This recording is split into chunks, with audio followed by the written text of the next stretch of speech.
Well. Hello, everybody. How you going? Hope you're all having a great time out there. Have we got some pro scrims for you? It is going to be wild tonight. As you can imagine, as always, we've got an all-star lineup of teams. Who am I? I'm Ganksy. Welcome to the Esports County Pro Scrims. If it's your first time, welcome again. Hope you're having a great day.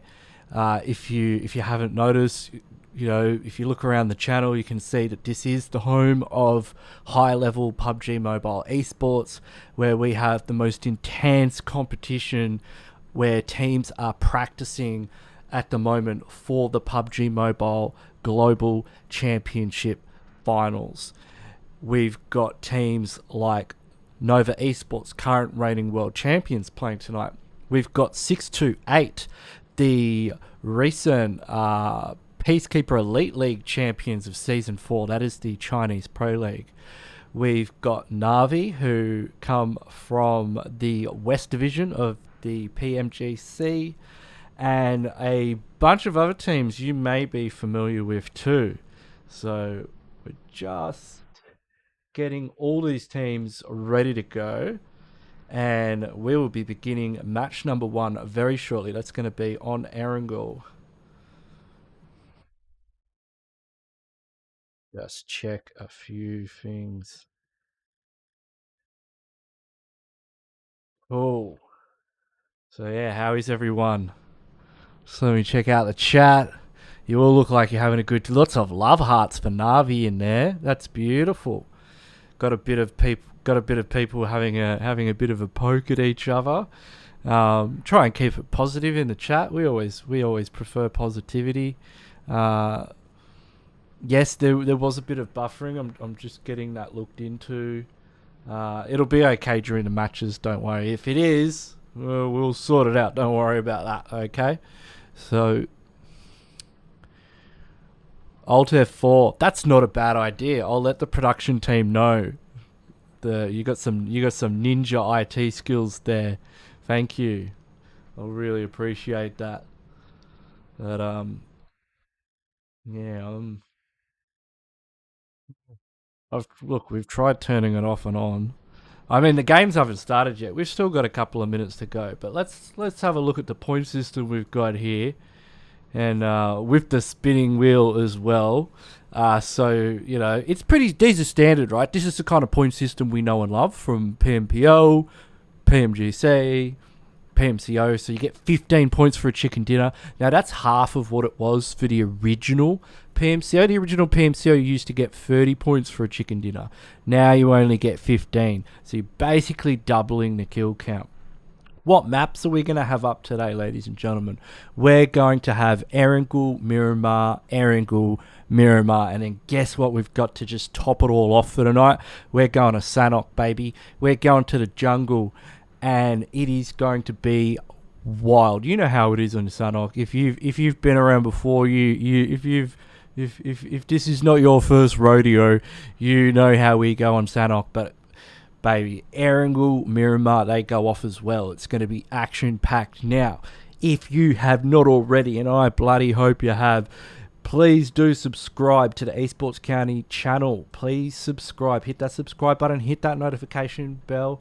And make sure it is set to all. We've been getting quite a few subs so far, and we really do appreciate that. Gives us a way of seeing the appreciation you have for these scrims that we put on, and do like the video as well. I can see we've already got about 3,000 likes, and that's bloody awesome. Really do appreciate it. Should be able to get these spinning wheels out of the way before we kick off match number 1. But let's just jump back to me. There's no spinning wheel over here, and we'll sort that out. Don't worry.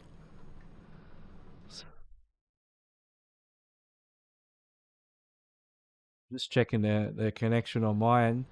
Doesn't look like it's anything happening with my connection, which is good.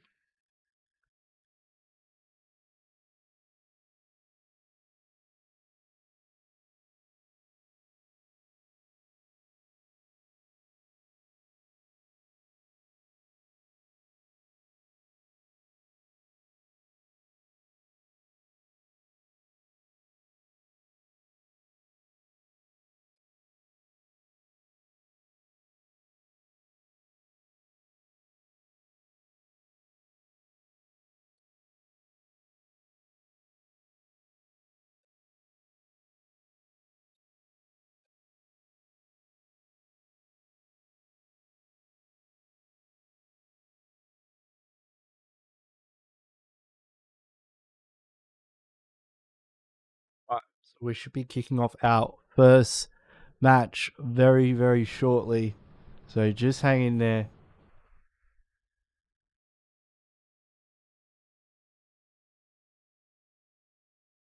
We'll have a look for it. We'll have a look at some of the teams. Will be spectating tonight. Where's our slot list? Now I haven't seen the lobby yet, so they may not all be confirmed, but currently we've got in slot number 3 Nova Esports from China.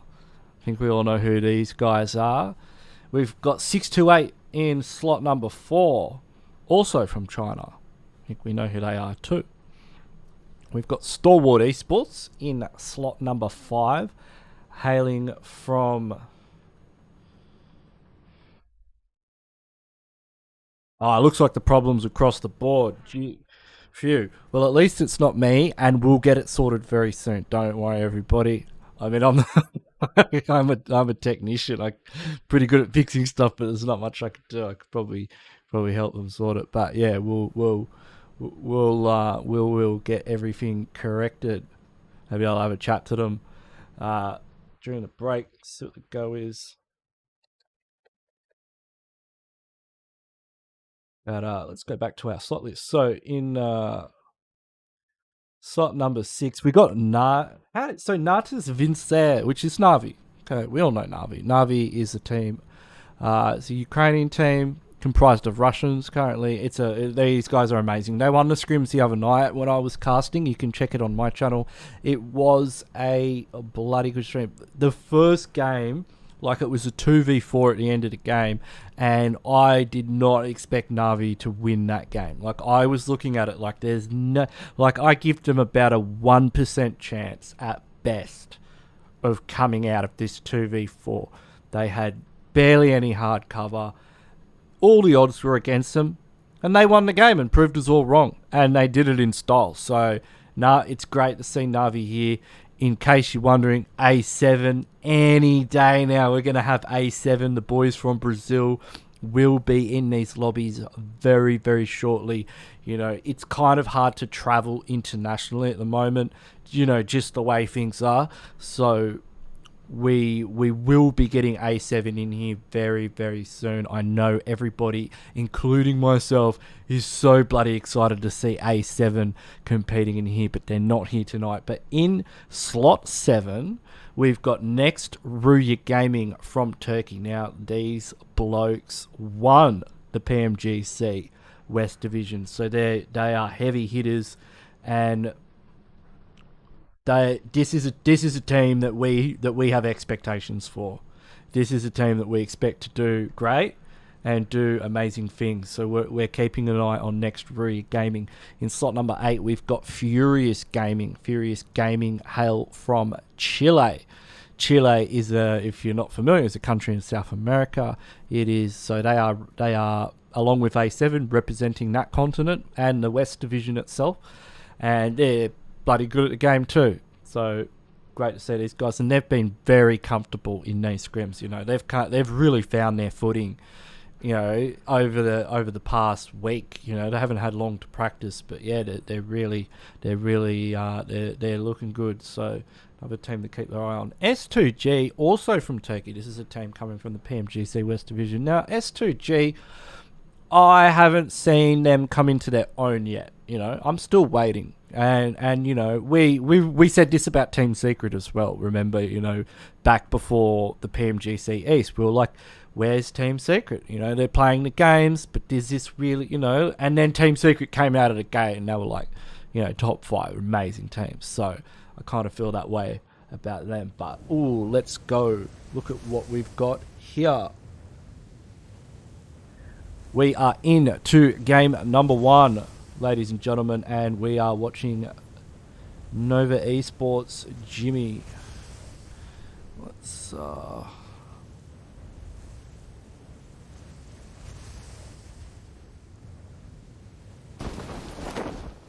and Nova Esports, we all know they land in the GAC area. No surprises there.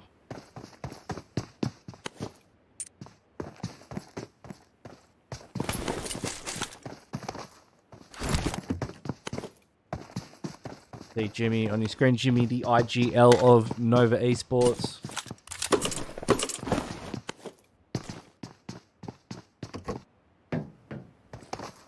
And Navi on her screens right now. They are currently in, it's like South Georgia Pole. We didn't go to look at the map. Now, let's just jump on here. I'm just going to refresh the stream real quick just while we're in this looting phase, just to make sure that the quality is locked to the highest setting possible. And we do have the best quality stream for you, ladies and gentlemen. All right, let's go back. So we are currently in the military base. We have, it says Godlike Esports, but this is APG going up against AE at the moment here. Looks like we've got a player, Not Potatoes, just been taken out by APG Deezy Boy, the SKS. I will say one thing, I miss it when I'm the one driving the spectator. It's I mean, it's kind of nice to kick back and let somebody else do all the work, but oh man, I'd love to know where all these teams are right now.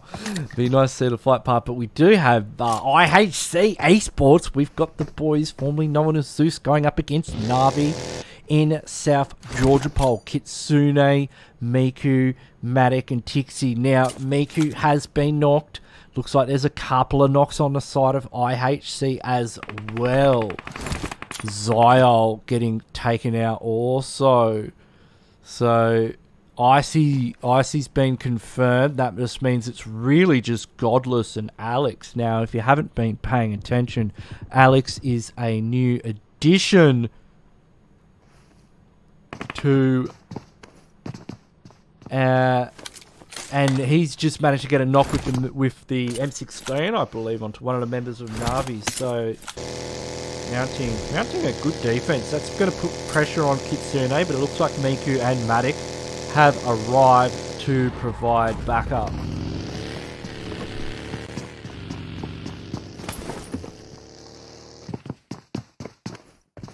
Now, Godless and Alex are possibly going to push here. This is a good situation where they can push. We've also got EVOS Reborn in an engagement with S2G. Oh, thank you very much. Looks like Nova's got a bit of a compound crash with S2G as well. Look at King's just out on the balcony here. Wings out with a Tommy gun. There's quite a few players from S2G in this compound. But orders come to back up King. So it's a strap. Oh, order goes down though, Silas. Oh, beautiful double knock there with Kelsey coming around the back with the UMP. So S2G on the front foot here. Nova losing a couple of players very early game. Jimmy's pulled up. It's gonna see what he can do. It's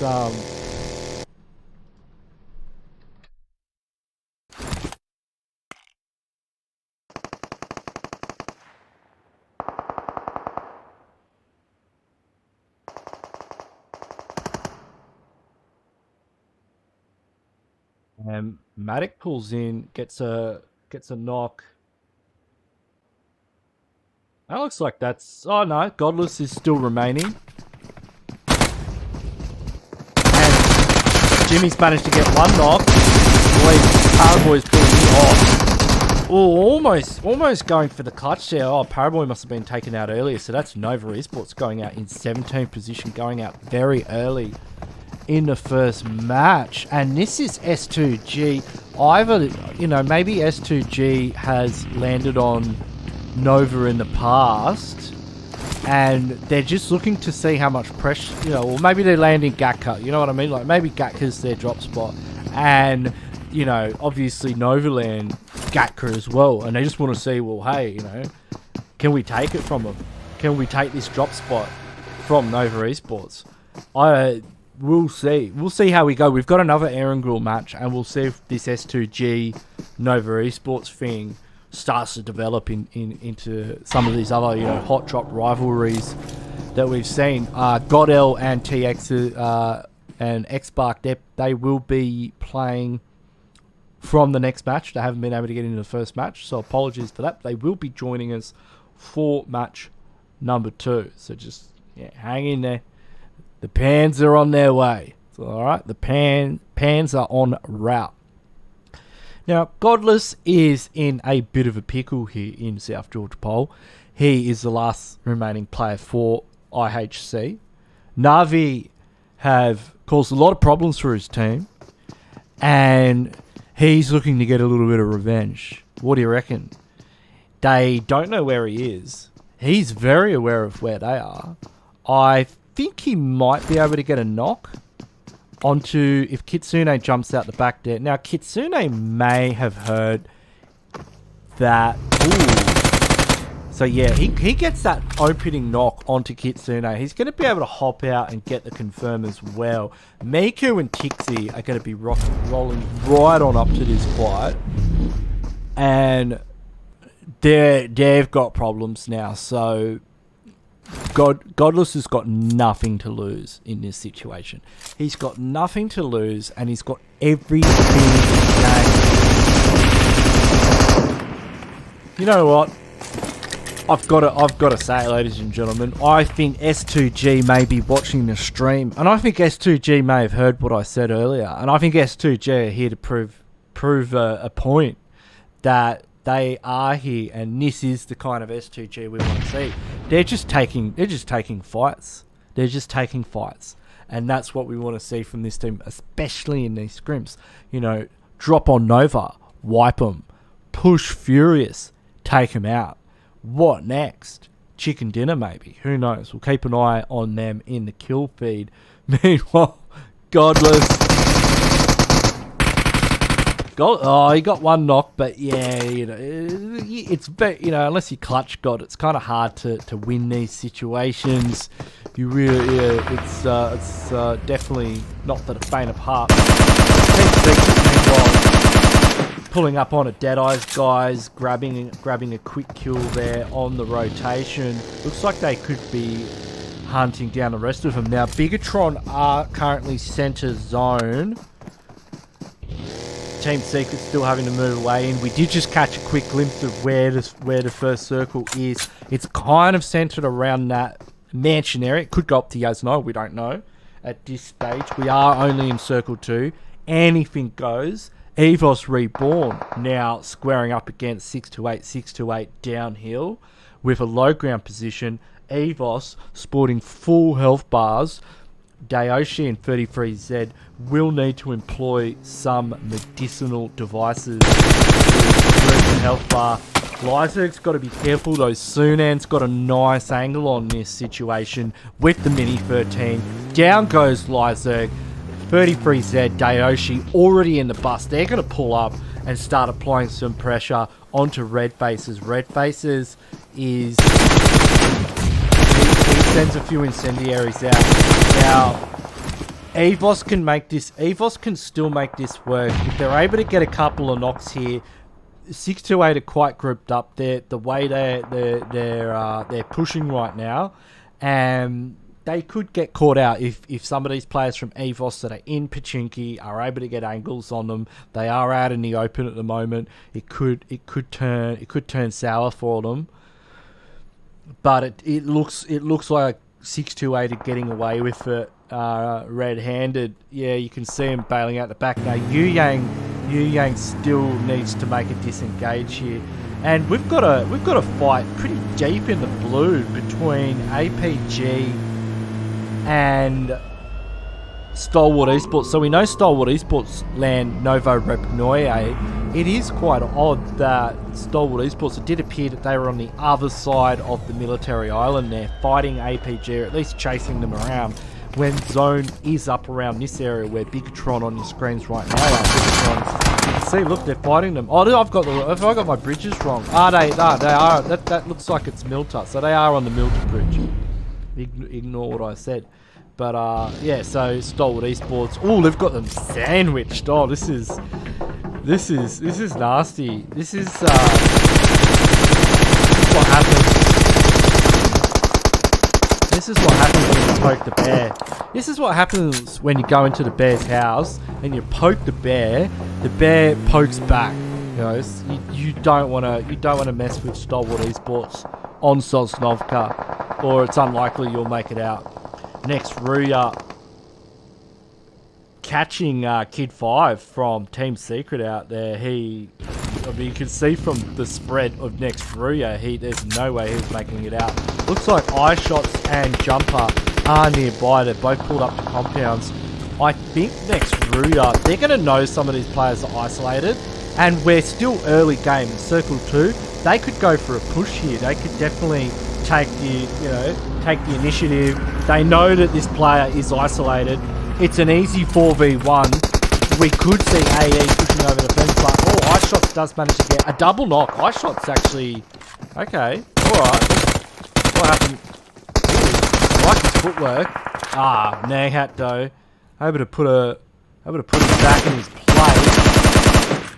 Meanwhile, Silas, so that's going to be Furious Gaming going down. And look at S2G, they're sitting on 11 kills. This is exactly what we want to see from S2G. Now 628 smell blood. Now the MG3 from Korda has been employed. That's going to take Yu Yang out of the equation. Dayoshi's not able to do much in the backline because he's got AE currently up there on the hilltop, providing an overlook position to help defend. Kuda's just making it all happen. Kuda here. I mean, who wants to push these? Oh, mate. He's doing all kinds. Oh, he's finally run out of ammo. Molotov goes in, and yeah, so that's 628.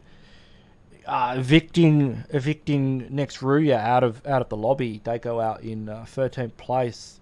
Good push, good push. Stand up play from 628 to spot that fight, and just see a moment of weakness in next RUYA and just capitalize on it instantly. Like, they saw the fight going down and they just pushed in, and they knew AE's position on the hill as well, and they were able to just hit the back of the compound. They made sure that the other team didn't have angle on them, and they got the job done. So great play there from 628. Just goes to show why they did come out as the #1 team in the PMGC. Now Action's a bit of a cheeky bugger, isn't he? I mean, that's how you do it. Just run them over. I mean, it doesn't matter how much armor you've got on, how many boosts you've taken. If you take a buggy to the face, you've got no hope. You've got no hope. It's great. It's great. Action getting a final confirmed there. For Stalwart Esports are very aggressive. I mean, and this is kind of what I want to see S2G. I want to see some consistency from them in this regard. Just being aggressive, just taking fights as they come. Like this, especially in scrims, we want to. This is a great opportunity for these teams in the lead up to the global finals to kind of put a bit of pressure on each other, see who shoots first.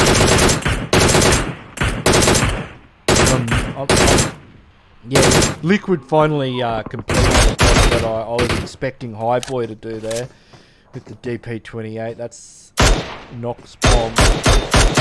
Pretty much done and dusted, although looks like they do have some backup from up the hill. I'm not sure if that's Furious Gaming. And this is where Circle is headed. Circle's sort of around this shelter prison area. So a lot of hillside in here. A lot of because you've got this big hill, so it's going to slope down. That actually looks like that's Furious Gaming out of the lobby. So that was Dokkan Machine getting the final flush there from Stalwart Esports. And Stalwart Esports on 7 kills already. And Bigetron need to land these shots. See, Misery's managed to sit down soon again from 6 to 8. Oh, look at that! Look at that return fire onto Liquid. That's how you use a designated marksman rifle, ladies and gentlemen. Just bam, health bar instantly down a 5.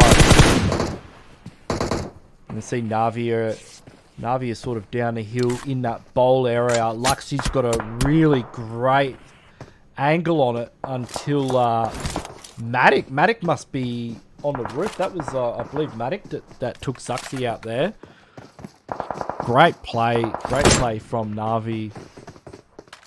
You can see XAVIER. They're just sort of waiting in the wings on the edge of circle at the moment. Like they're not committing.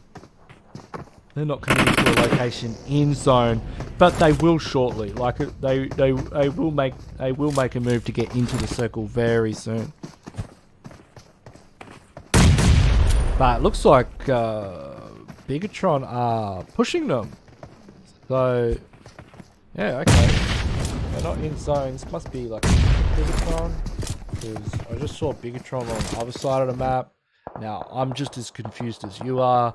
That's a lot of BIGETRON. Must be a different BIGETRON. I mean, they can't be in two places at once. We're not there yet. But Na'Vi, you know, on the main BIGETRON lineup, they're just running from. Look at them go. Na'Vi very aggressive team. And you give Tixi a Groza, and it's just all over Red Rover. Like you can't stop that kind of momentum. STALWART Esports can. STALWART Esports, mate. When the unstoppable ball hits the immovable object, Action's got a Groza, Tixi's got a Groza. Na'Vi, unfortunately for them, just don't have the numbers to make it happen here. And STALWART Esports currently on the warpath right now. They're just wiping teams left, right, and centre.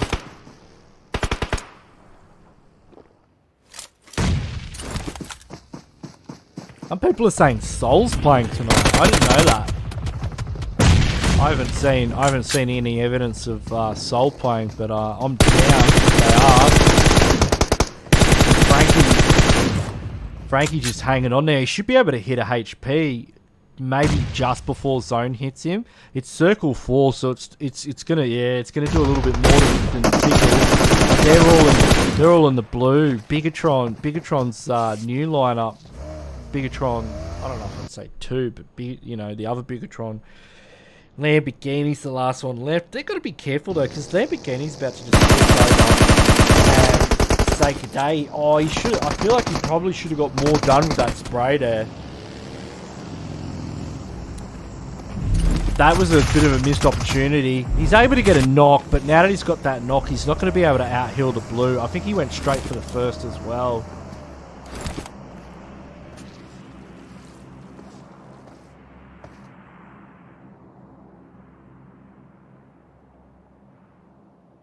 That was very unfortunate play. Looks like we've just managed to hit 80,000 subscribers, ladies and gentlemen. So huge shout out to everybody watching the stream so far. You're all bloody legends, and we're here. You know, we really appreciate your support here at Esports County. We're big fans of you. You're big fans of us. You know, let's make it happen. We're gonna have some of these teams in game number 2 that people have been requesting. So just hang in there for that. If you haven't subscribed, please get in there and do it. Like the stream as well. We've got almost 10,000 likes, so let's go. Looks like STALWART Esports are pretty in charge here right now. They've managed to secure an absolute boatload of kills. They're sitting on 14 at the moment. I think they're going for the 20 bomb. I really think STALWART. I mean, they've taken out S2G. They just took out S2G. S2G was on a roll. They were on a roll. They were on the warpath. Right. And this is the thing.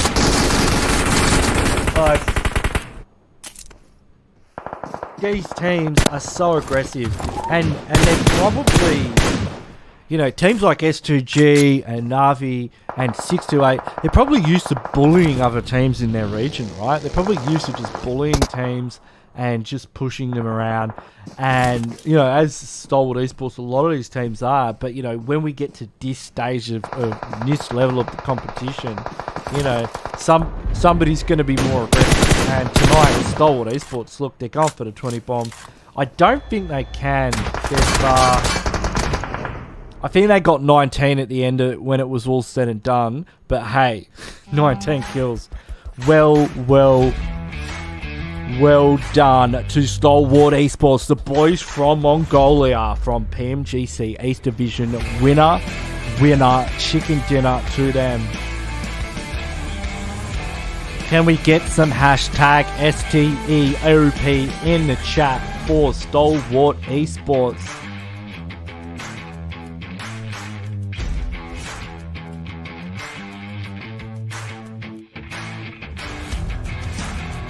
And from start to finish, they did not hold back, did they? I mean, this isn't a team that sat in a shack and got a couple of zones and finished a game with like 1 or 2 kills.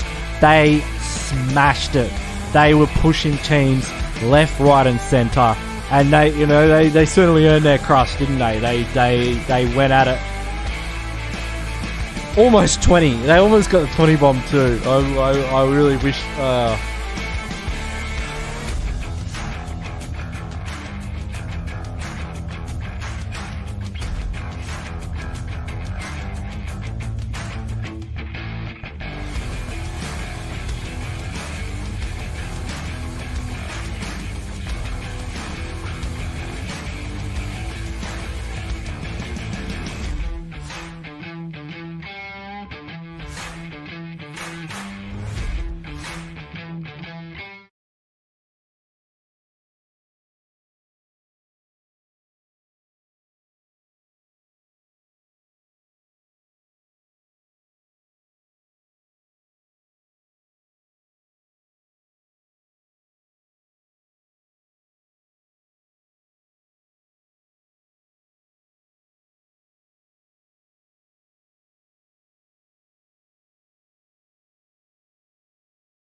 I got sound on. Sorry about that.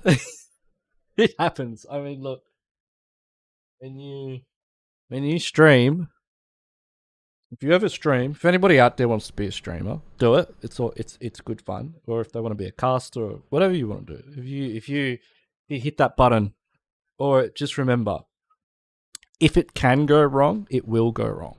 Always have this in mind. If it can go wrong, it will go wrong. Even in competitive play, if you play competitive, I know there's a lot of rumors about PMCO. Apparently, like PMCO's gone. Who knows what's going to happen there? Like, if they're going to replace it, I don't know. Like, we'll have to wait till James Yang walks out on stage at the Pmgc and spills the beans. You know, like Yango's going to lay it down for us in a couple of weeks, and we'll all know then. Until then, we could just guess. And gee, some of the guesses are pretty wild. I've heard some wild stuff. You know, I reckon, it could be a chocolate wheel, right? They'll just spin a wheel and see who qualifies for Pmgc.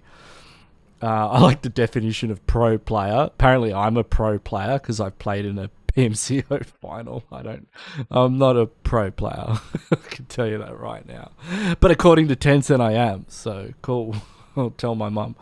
But yeah, it's what a fantastic performance from Stalwart Esports in game number 1. This team is OP. Now, I know like everyone's repping their own teams in the chat and saying how much they love their team, they support their team. I'll let you in on a little secret. I'm a Stalwart Esports fan. I mean, from when they were Black Team, from when they were Astra Academy, I've been on the Stalwarts train for a while. I've been on the receiving end of the Stalwarts train as well. I've played against these guys in competitive, and it's not fun. I don't know if it's fun. It's an honor. It's an honor to play against some of the best in the world. But yeah, they're pretty good at the game, and they don't miss. And yeah, I don't know if you've ever, if you know how you die in a classic sometimes, and you think, gee, that guy's got really good aim. It's like that, like they just don't miss. And when they kind of get on a roll, like you saw in that game, like they were on a roll and they start fragging. I don't know who this other bloke is, but boss up, man. Get on his Instagram and say g'day. Look, he's a bloody handsome looking bloke. I'm gonna send him a friend. I'm using my phone as a webcam. Otherwise, I'd send him a friend request and say g'day. But when Stalwart Esports get on a roll, like when these guys start fragging, it's very fluid, their gameplay. Like, but if you step back and you actually, because sometimes I'm trying to figure it out. Like, I'll look at the mini map and I'll look at the map and I'll watch what they're doing, and they play really interesting positions in zones. Like, it looks like they're just going ham and fragging out, but if you actually look at their overall positioning and some of the places they go in around like the mid to late game, they're playing the game at a level that I think is what it would take to beat the Chinese. Like, because in previous world championships, it's just been utter domination from Chinese teams. Nova Esports coming first place last year. 4am also doing exceptionally well. Now this time, it really feels like the door's open for another team to step in and take the crown. And last time, Zeus, also a Mongolian team, came third place. So I'd like to see Stalwart take it. That's kind of my pick. I reckon Stalwart could take it. And there's definitely not going to be an Australian team that's going to win it. So I've got to pick somebody. And I like these guys. I reckon they've got what it takes to win it. But honestly, if I had to, take a step back and look at it objectively, like really truly, and say, I don't know at this stage. Like I couldn't pick it. I couldn't definitively say this team is dominating and will win. And I don't think anyone in the chat could either. Like, I don't think anyone watching at home could mount an argument about why a team could win. If you can, do. I want to read it. Like, I want to read it. I'm open-minded. Like, I'll read. I'll hear what you have to say. But from what I've seen so far in these scrims, it just doesn't seem like someone said pan lovers. Yeah, man. Don't say pan jokes. Don't do too many Pmgcs. It doesn't seem like any of these teams are just crushing it. You know, it seems pretty even. What'll happen when the global championships themselves start? Because there's always another factor. Like these teams, you know, they can be comfortable in PMPL. They can be comfortable in Pmgc East and Pmgc West. Who's going to be comfortable in the World Championship finals? You know, like there's a level of stress and pressure that you don't see every day in competitive PUBG Mobile. In fact, you only see it once a year. Yeah, you don't see it like twice a year. You see it once a year, and that is when there's like a $6 million tournament with, you know, not just the big prize money, but the, you know, the crowning achievement of saying I'm the best in the world at this game.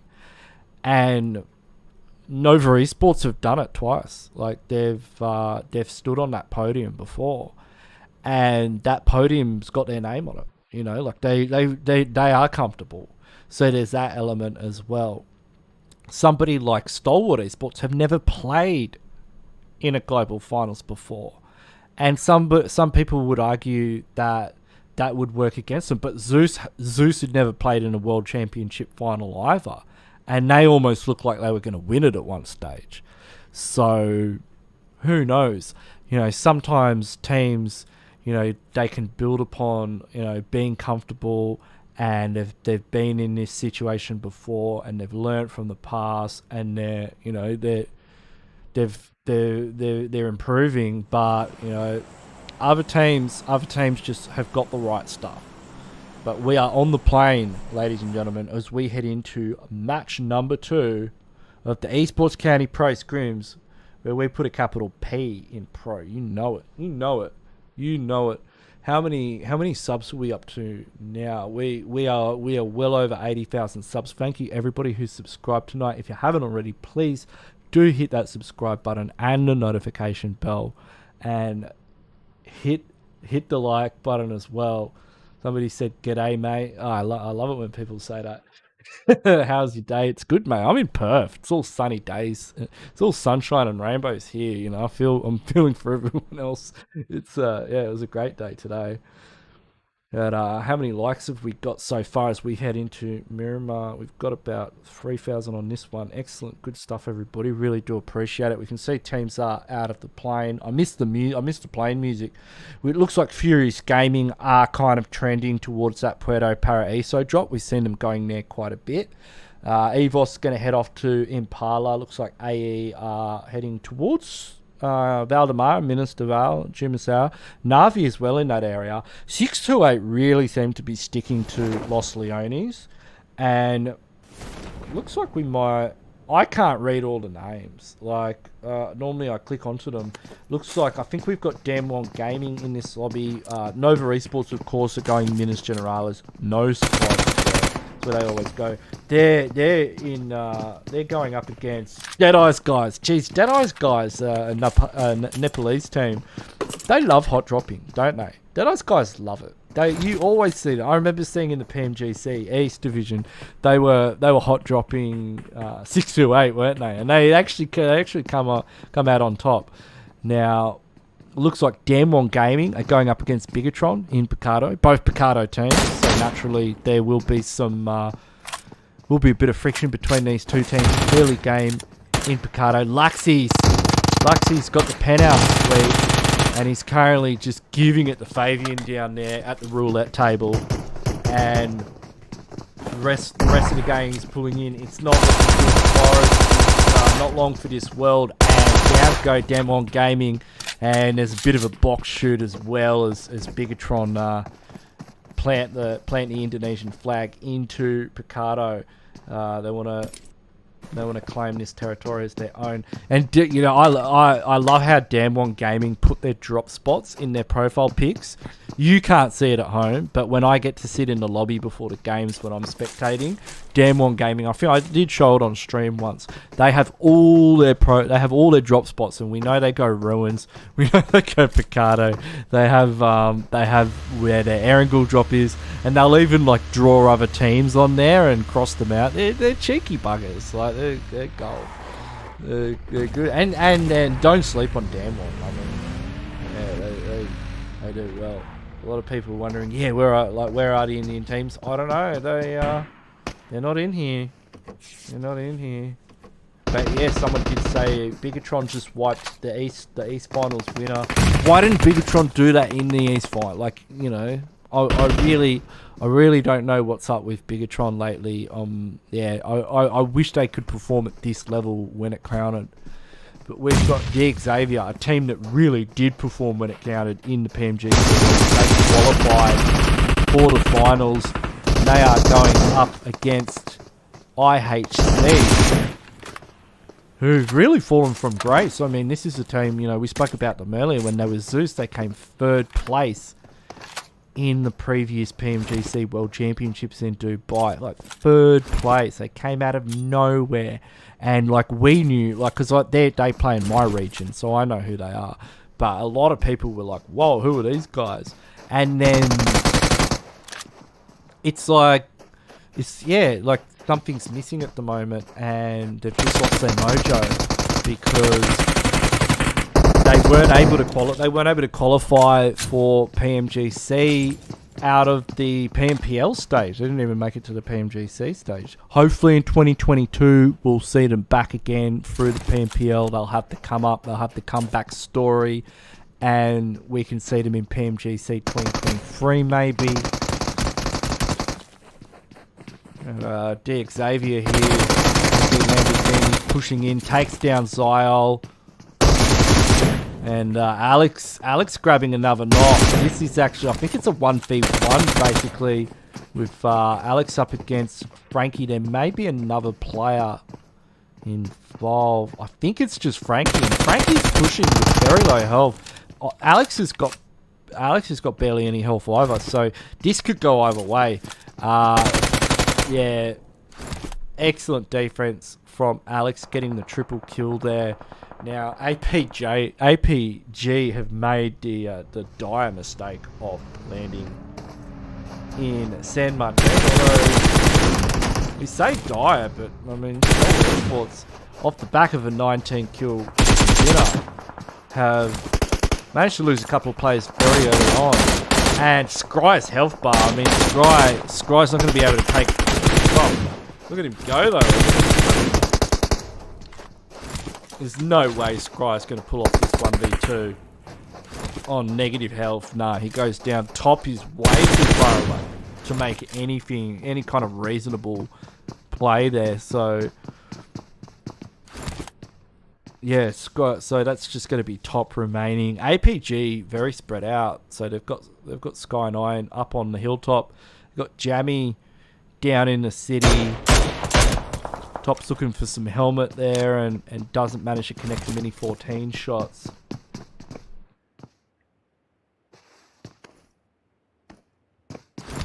He said give Crypto the trophy for doing a 1v4.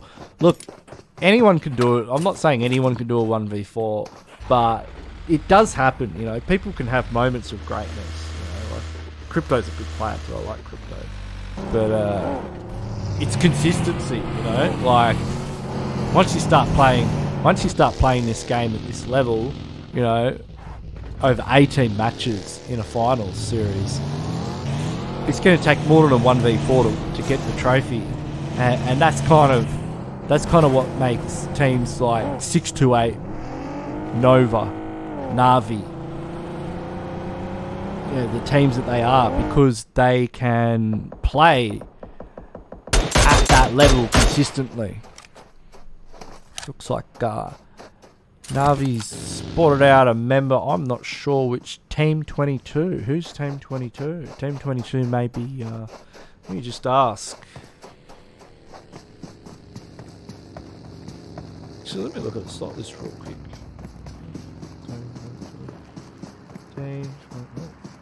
It's a mystery team. I'll just ask.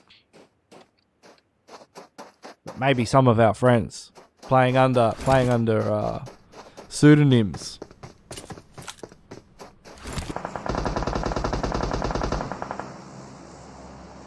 So we've got 628 going up against Navi here, you know, fighting for the Battle of the Mountain. Oh, okay, it's APG.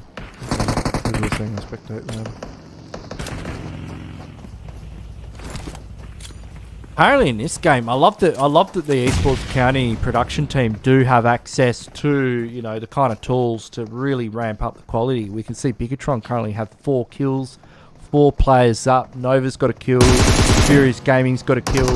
Right, looks like 628, and Navi could be getting a few kills soon. So they are squaring, as they are very committed to a 4v4 engagement here. Miku drops Dayoshi.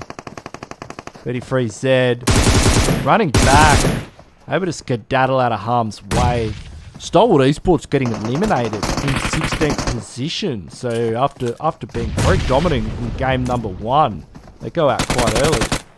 Kitsune just runs over. Now the UMP, not the greatest weapon at this kind of range, but Kitsune is making it work. Kitsune currently in a 1v2. Goes for the flush, as the rest of Navi will be confirmed. Now, Kitsune either runs off here or full sends. There is a team. It looks like AE are heading up. So they're pushing in to see if they can get a bit of a clean up here onto 628. Maybe third party this situation.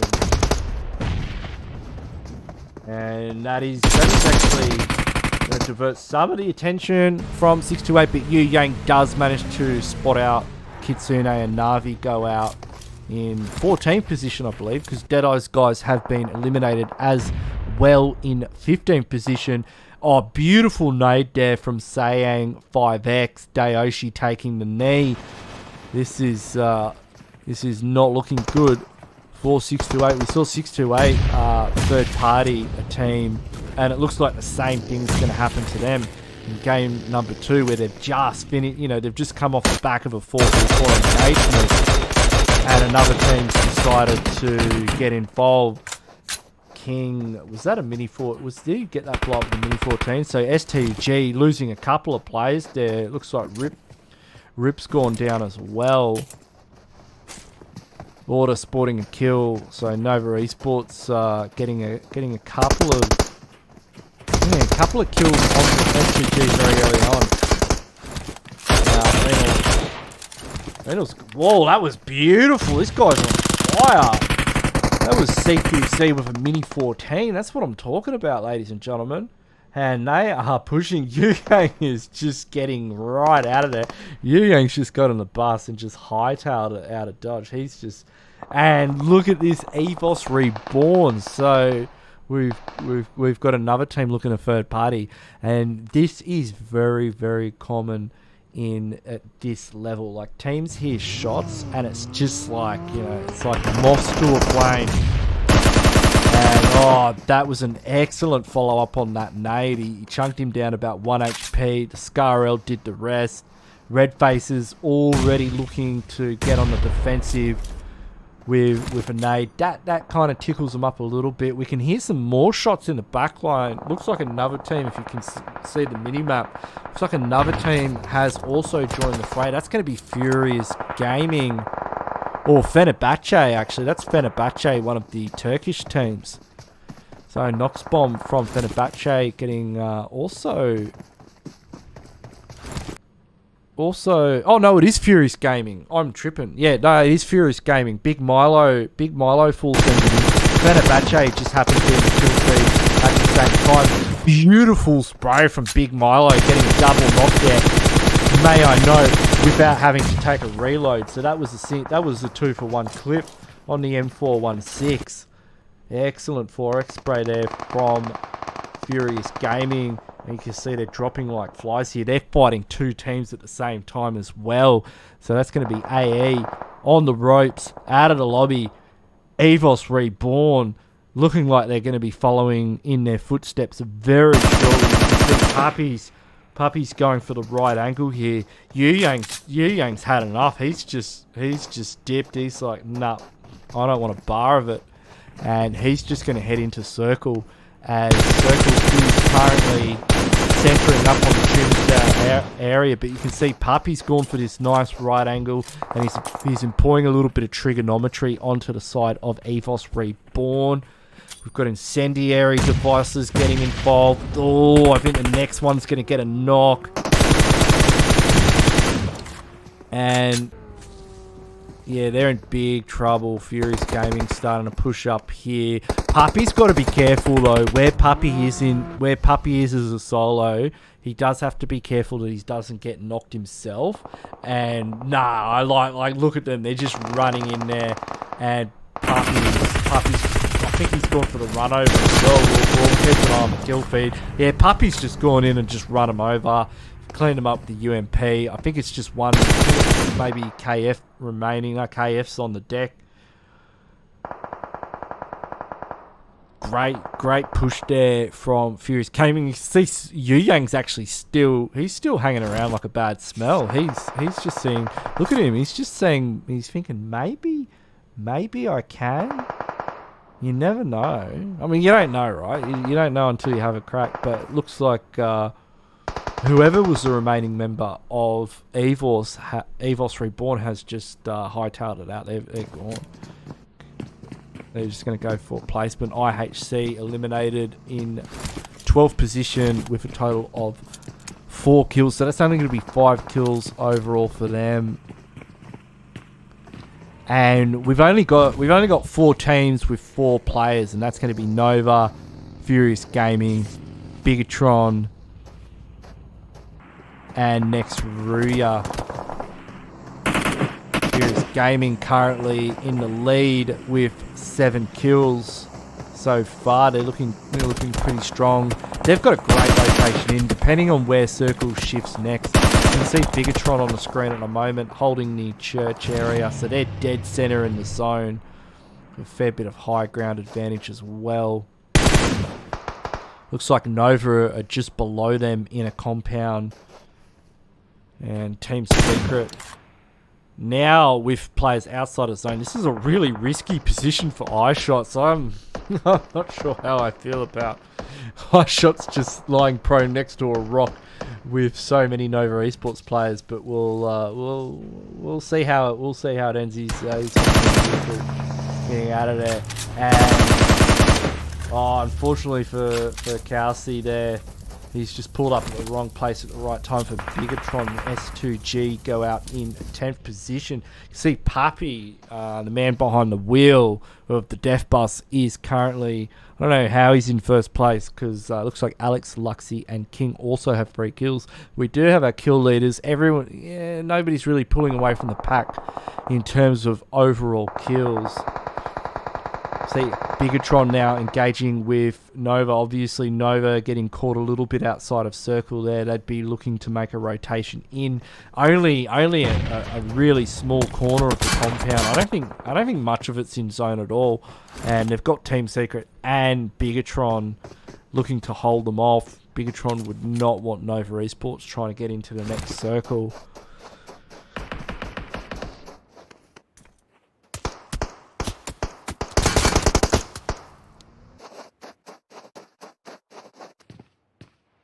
See, Parrot Boy, they've got eyes. There's still a few teams out. So we've got BIGETRON Ion. So somebody in the chat, thank you very much, did tell me that this is BIGETRON Ion, which is BIGETRON's academy team.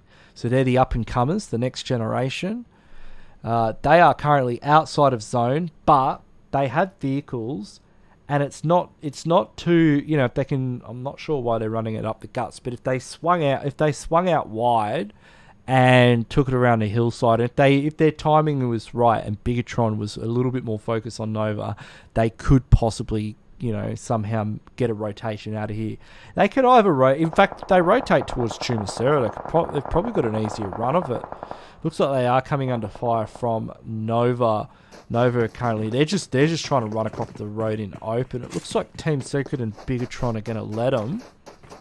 They may have more pressing matters to attend to.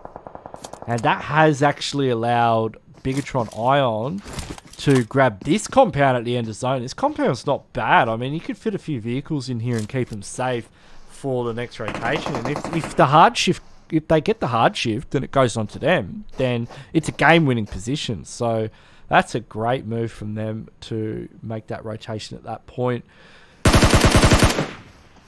Beautiful spray there from Liquid. Frozen takes the knee. You can see the hills are going to be alive with the sound of 5.56 ammunition very shortly, as Circle 4 is about to close into Circle 5, and it will start crunching these teams together. Orders done a bad mischief, but Jimmy's able to put a bit more pressure onto Bigetron Ion, but Bigetron Ion's been doing fantastic here to get double knock onto Nova. Meanwhile, the big boy Bigetron team, it's just down to Liquid and next RUYA. They're over it, but it ain't over yet. It ain't over yet, RUYA. So Yakta goes down. They've got to worry about FENERBAHÇE. FENERBAHÇE are in the backdrop of this fight. They'll certainly be looking to third party. We've got Dokkan Machine. I think he may be a solo. And we do tend to see, solo, as we saw with Yang, they do like to get involved in these fights. Currently with the kill leaders, nobody pulling out ahead. We've still got quite a few sitting on the 3 kills, but Coda there takes out Liquid, so Bigetron will be eliminated with 5 kills in 8th position. And as suspected, FENERBAHÇE has gotten involved in that fight. We can see Dokkan Machine getting a knock onto one of the players of next RUYA, and it couldn't have happened at a worse time because Circle is closing in, so they're going to have to try and get a revive mounted, and it's also going to allow Rebellion to push into this compound, so that compound's some of the only hard cover left available to these teams in Circle.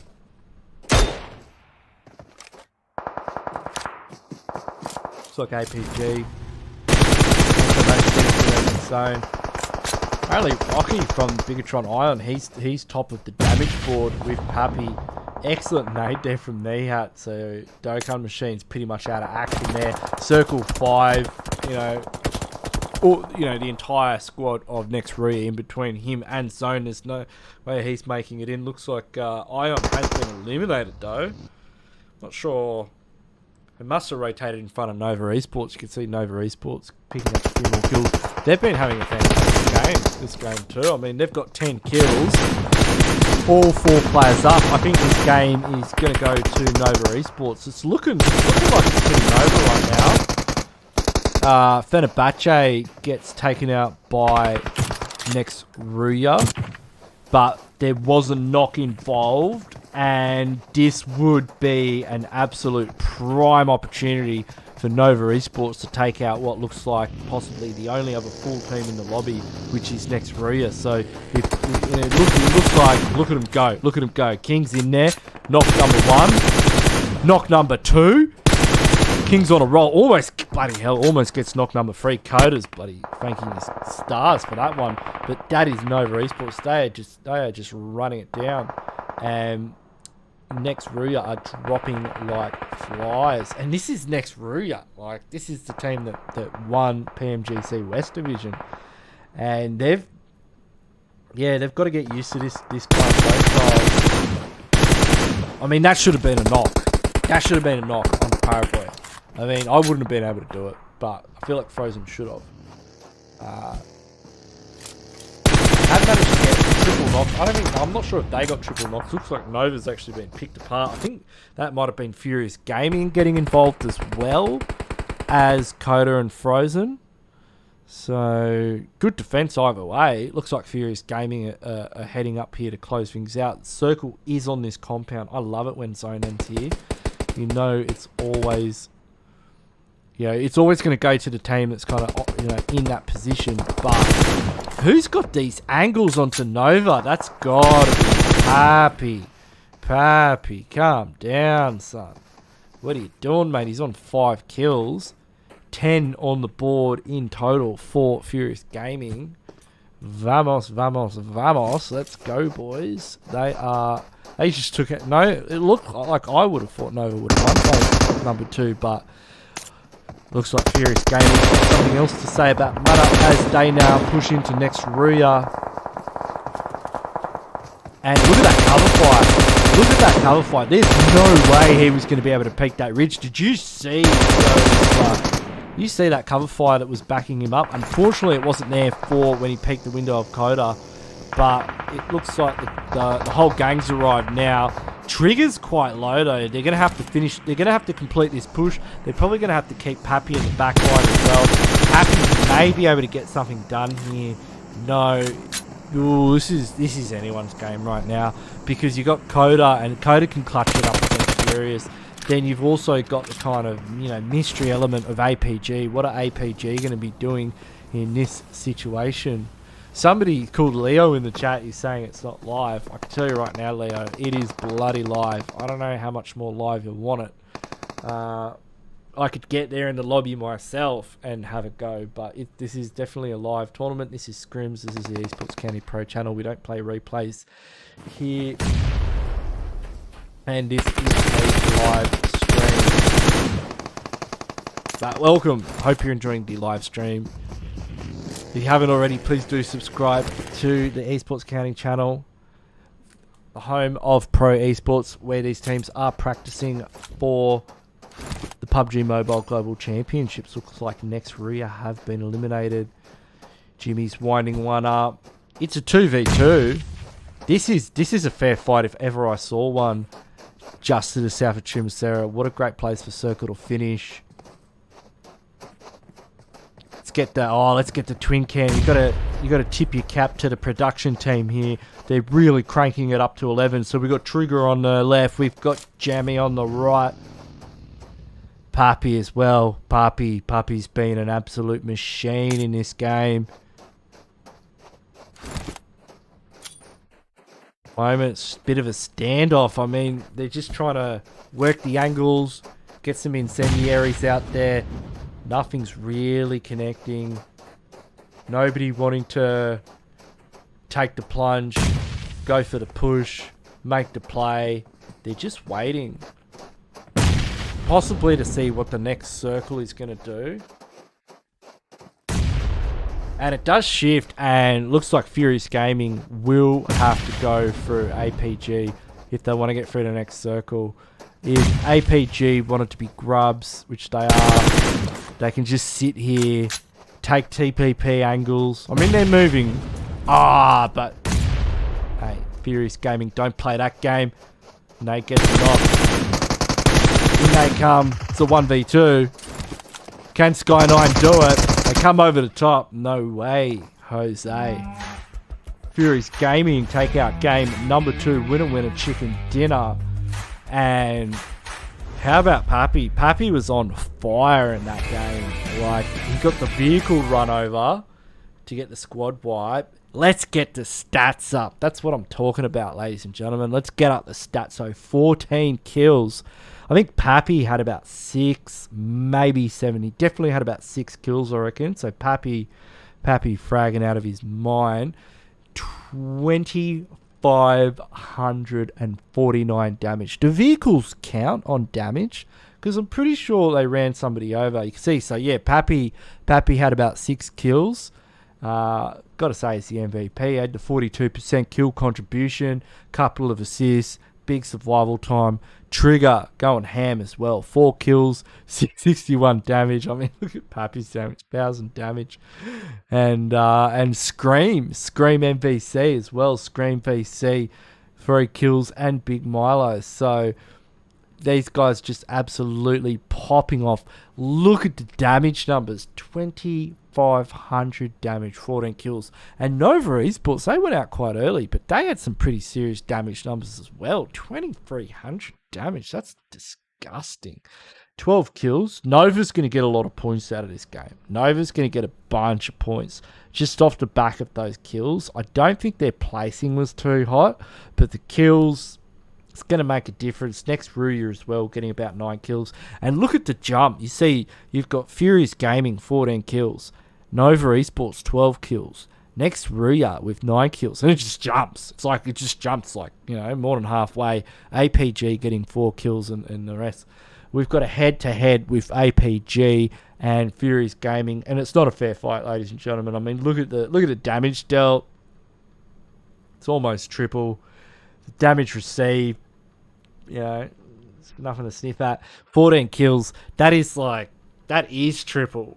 That is like almost quadruple. So serious stats. And yeah, Pappy getting the MVP. I mean, we knew the moment he got the run over to get the squad wipe, we knew Pappy had got the MVP. It was a man on a mission, and yeah, even got a few hills in there as well. And you can see he's well above average. He's punching above his weight here in the Esports County Pro Scrims lobby. So we can have a look at some of the rest of these players. So Coda there also had 6 kills. Good damage numbers. King getting a bunch there with 5 kills. Trigger also on the board. And then it just drops. Rocky only getting a single kill, but 700 damage. So, okay. I think Rocky's managed to get in, because there were other players that had about 3 or 4 kills. I think Rocky's managed to get onto the board just because of the disgusting amount of damage that he had. So we've got the match rankings for game number 2 on Miramar. I don't know why it says 1, but Furious Gaming, 29 points. Just as I said, Nova Esports didn't get the same amount of placement points, but the kill points, 12 kill points, that gives them 20 points overall. Shoots them right up the top. Next, RUYA getting 19 out of this one. APG, see, they only had 4 kills. They came second. They only had 4 kills. And that means they're 4th in the terms of their overall rankings that they get out of this one match. So, you know, once again, you know, as it's a tale as old as time, it's all about the kills, baby. We can see Stalwart Esports only getting 2 points in total. So they got 2 kills, they only got 2 points. So we'll have to see how that's going to affect things in the overall scheme of things when we do get the overall rankings up. Interesting indeed. And S2G as well. S2G had a fantastic game at number 1, as did Navi. So it's been a bit of a flip in terms of the teams that did well on Miramar compared to Erangel.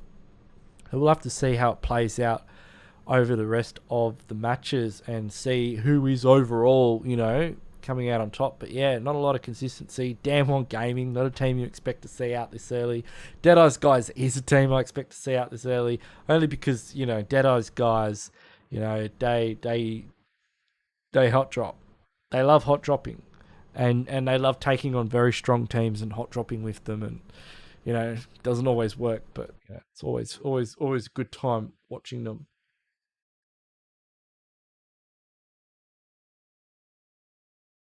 That was game number 2 on Miramar. Hope you all enjoyed it as much as I do. Hang about, because we've got plenty more matches. I'm not sure where Godlike. I know everyone in the chat's going on about Godlike and Team XSPARK. I don't know where they are either. I don't know what's going on. Let me ask.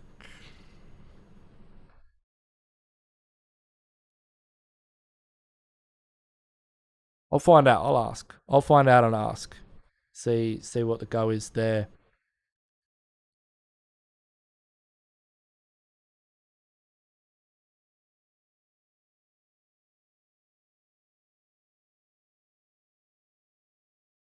Somebody said they just got home, so hopefully they're connecting to the Wi-Fi as we speak, or not. Who knows? We don't know. We'll see. But we if we don't get him in tonight, we will get him in. We've had him in before. We'll get him in again. It's just, you know, these like it's tough, you know, trying to get these teams in. They've got very busy schedules, and you know, we like the team do an amazing job getting all the teams in that they do, and we are trying as hard as we can to get the Indian teams in. And I can tell you right now, in the lead up, like when we're in the final, you know, week and a half before the global finals start on the 21st of January, it's going to be insane. Like, we're going to get to a stage where we only have PMGC teams, like PMGC final qualified teams and Indian teams in these scrims. That's where it's going to get to. So, yeah, I can't wait for A7 to show up. I mean, I couldn't wait for Navi to show up. I couldn't wait for FENERBAHÇE and S2G. Next RUYA. Like, it's just, they're coming. They're coming. They're on their way. So you can see the total match stats there on your screen, ladies and gentlemen. These stats are amazing. I hope you all enjoy them as much as I do. Huge shout out to the Esports County production team.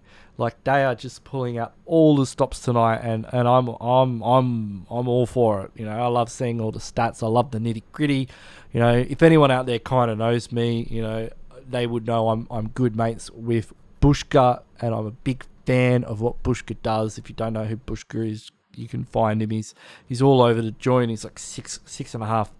He's like 6'5" or something. So you can't miss him.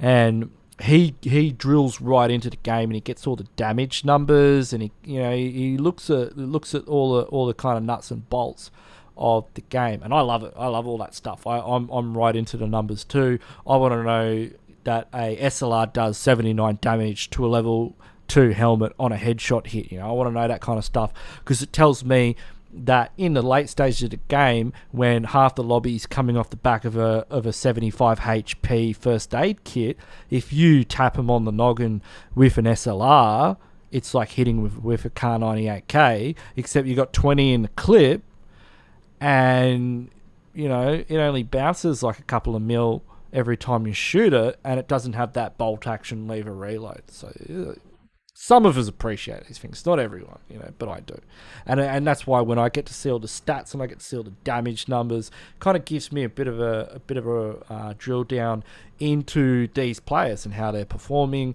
who's putting out the damage, because damage is important. You know, we don't just put it up there because it's a flashy number. The high, you know, you can see like Top and Action from Stalwart Esports, excellent examples of players who just output damage. You know, regardless of kills, they're just constantly just putting damage out into the lobby. Yeah, these statistics are very interesting. Survival time is probably something I haven't looked into all that much either. But yeah, I'm sure there's a whole rabbit hole you can go down in there, and yeah, it's very exciting.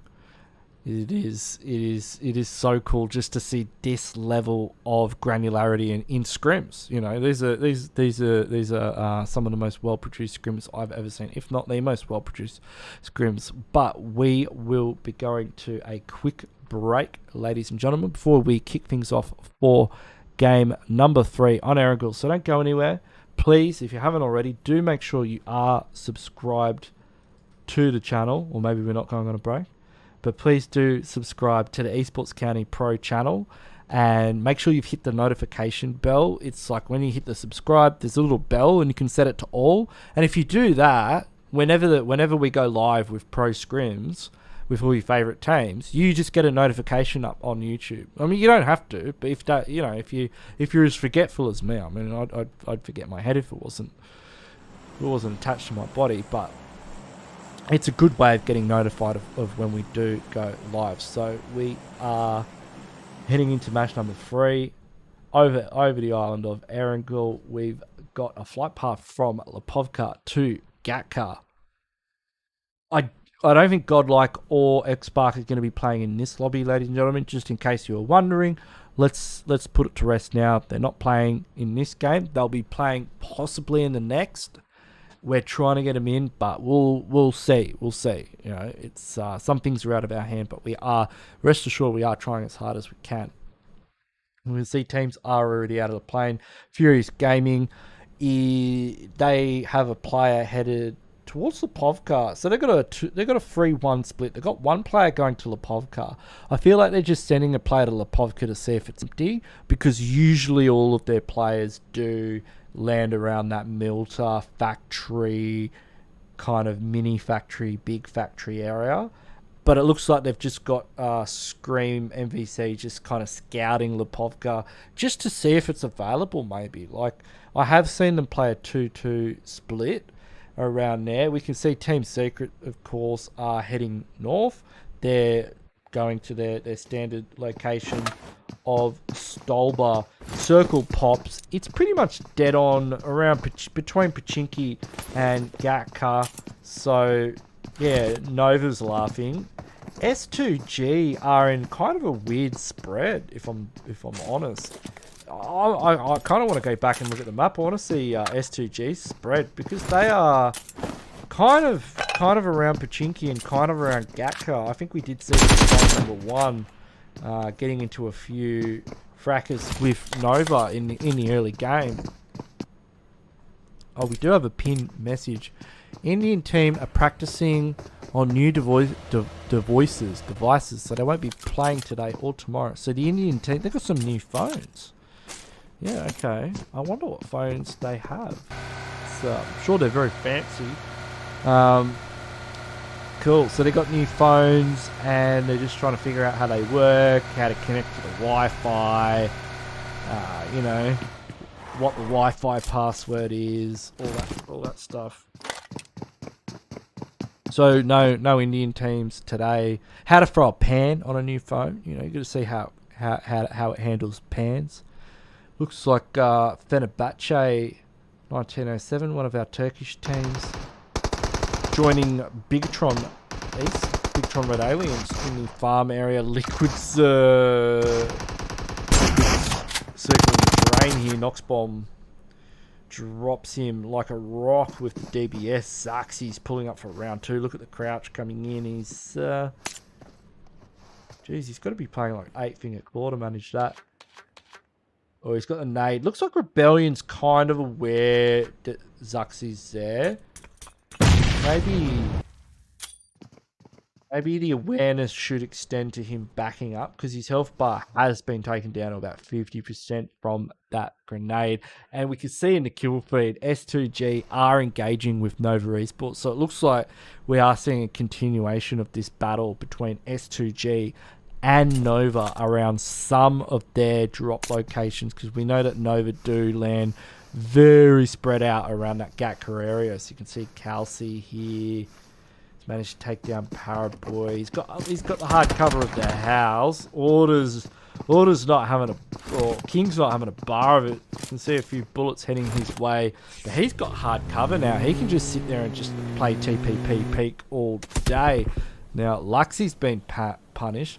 I don't know if Paraboy, Paraboy ain't making it out of that one. You can see Order and Jimmy already on the move to push into Calci's position, as Highboy's got to make some tough decisions as Zaxy and Luxy take the knee to 1907 Fenerbahçe here in farm.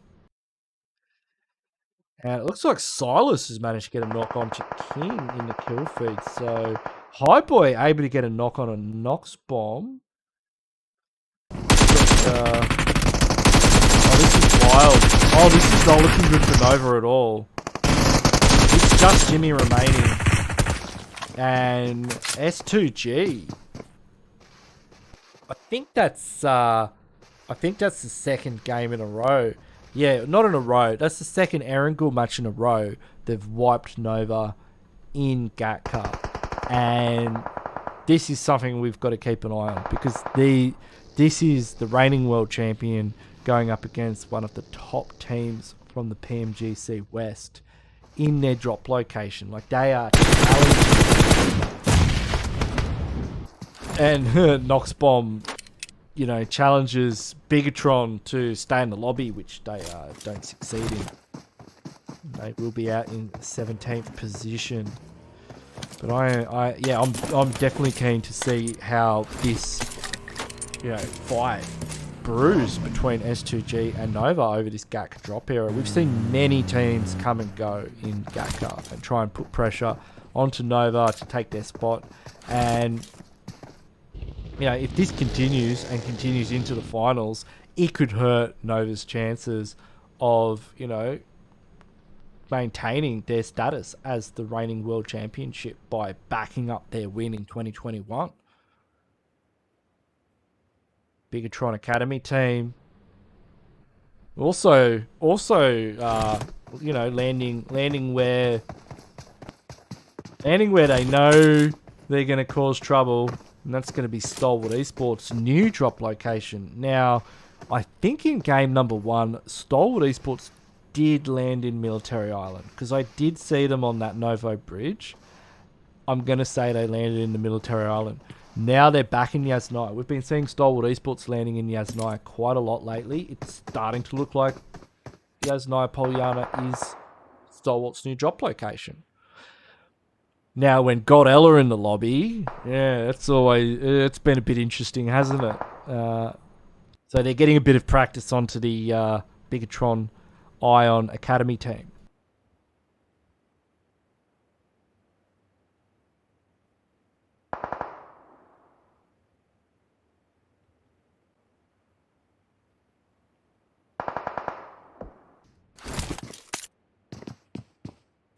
People asking to be mod, asking me how I am. I'm good, everybody. Hey, Krasik. Krasik's be nice to Krasik, everyone. Give him a good day and a warm welcome. Krasik's a legend of no mercy. No, we're not making anyone mods. I only have robotic mods. Robots taking over. Oh, it looks like Deadeye's, guys. We've got Chari, Skylights Gaming tag. Scoping in onto Damwon Gaming. I like Damwon Gaming's positioning that most in the guard doesn't find its intended target. You can see Na'Vi have made contact with IHC in the kill feed as well. Icy getting a quick knock and confirm, not taking his finger off the trigger there onto Tixie. As looks like next RUYA getting involved in this fight as well. Now, blue zone hits. It's only circle 1. It's not going to do a whole bunch of damage onto these players, but it is going to put a bit of pressure on them to move. And it looks like IHC fighting Na'Vi up on the top of Mount Olympus. And Godless, very low, 1 HP. Down he goes. And the gods of Mount Olympus have fallen. IHC eliminated in 16th position. Na'Vi sitting on 4 kills at the moment. They have lost a player. But yeah, we saw them battle in game number 1 with STALWART Esports coming out on top. So Na'Vi getting a little bit of revenge there for that earlier squad wipe. Scry's winding one up. Oh, he's trying to bounce it off the wall. Almost gets him too. And return nade comes in. Takes Scry down a half HP.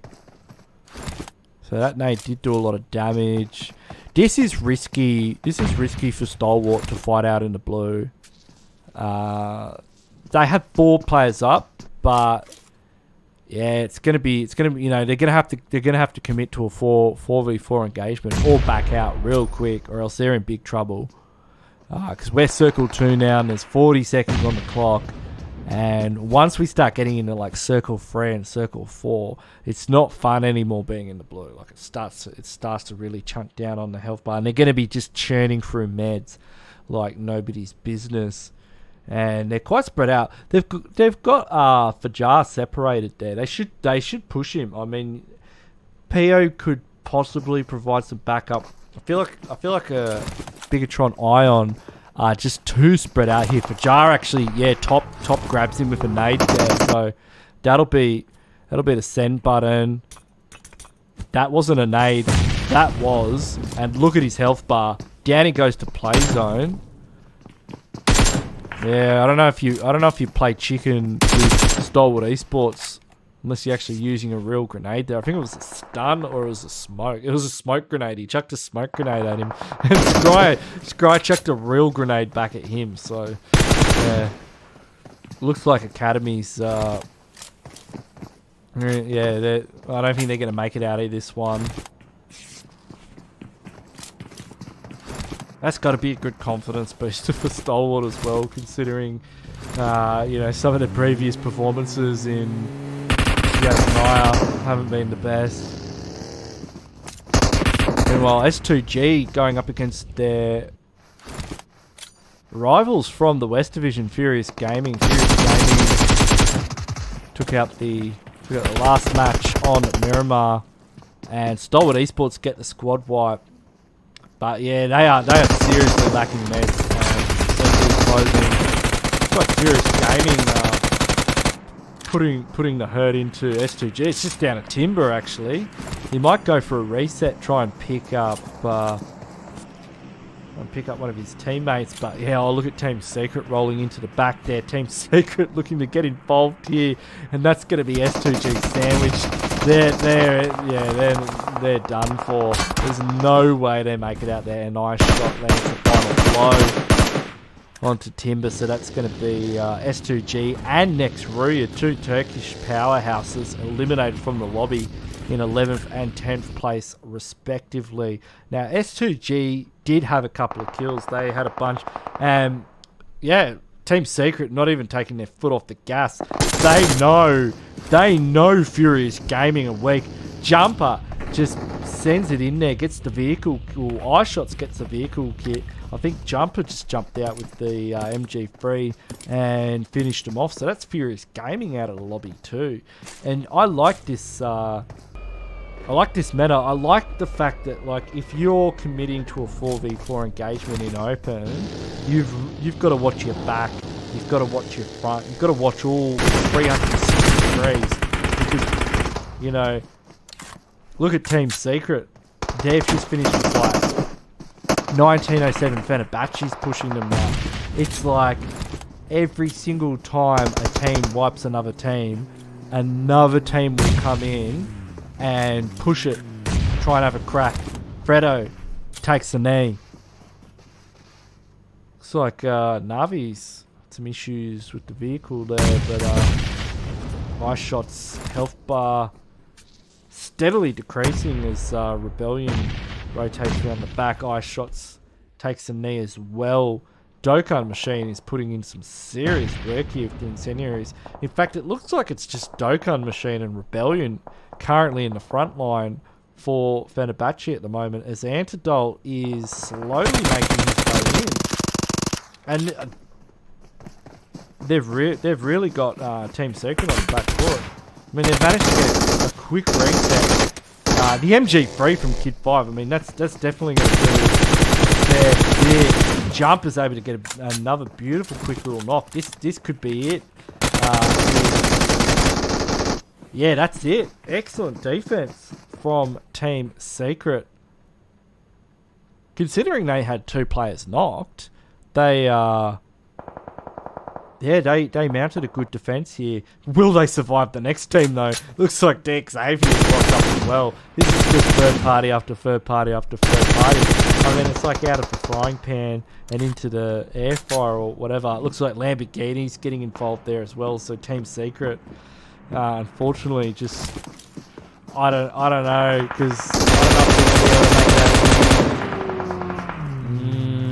they're losing players real quick, and even XAVIER is now getting engaged upon by Stalwart Esports. So it's just non-stop madness here on the South Pachinki hilltops. Top some domination. I mean, they're still fighting. They still haven't finished Team Secret off. They do have Stalwart Esports out to contend with. Team Secret go down. It was good they were able to clean up that engagement. That's going to allow them to focus getting the reset onto Frankie, putting a little bit of pressure onto Action. You can see Lamborghini getting a nice knock there. Meanwhile, on the other side of the map, we've got 628 in a pitch battle with APG. The Dokkan Machine, currently the top damage dealer with Frankie and Lamborghini in hot pursuit. As Stalwart Esports look to rev things up. You can see they're starting to push in now, take that position. There's 628. They're looking to take out APG here. They've got the numbers. They've got the knocks. DC boy though, evens things up slightly more. That's not a bad start. That's almost double knocks now for 6 to 8. We've got another team involved as well, so there is another team that could be pushing in, and there's a bit of backup. Who was that? That was AE. Okay, AE's just I don't know what that angle was. Must have been through a window or a doorway. Yeah, Alter Ego not taking their foot off the gas. They're looking to push in. Well, actually, they've got to be careful how they take this one, because 6 to 8 have got the full reset. I mean, APG are just sandwiched at the moment. I mean, they're in all kinds of trouble. Was that a self nade from 6 to 8? Did I just see them nade themselves?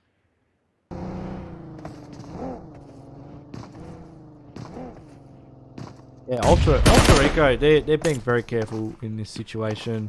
They want to try and get all the kills they can, but they know if they push in and go to finish things off. Look at Sky9. Sky9 goes for the run over on a Sunan.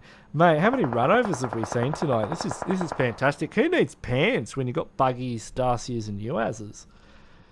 But that he should be able to get picked up. That was an opportunity for Alter Ego to push on a Yang, but they've just missed it. Like they probably just didn't pick it.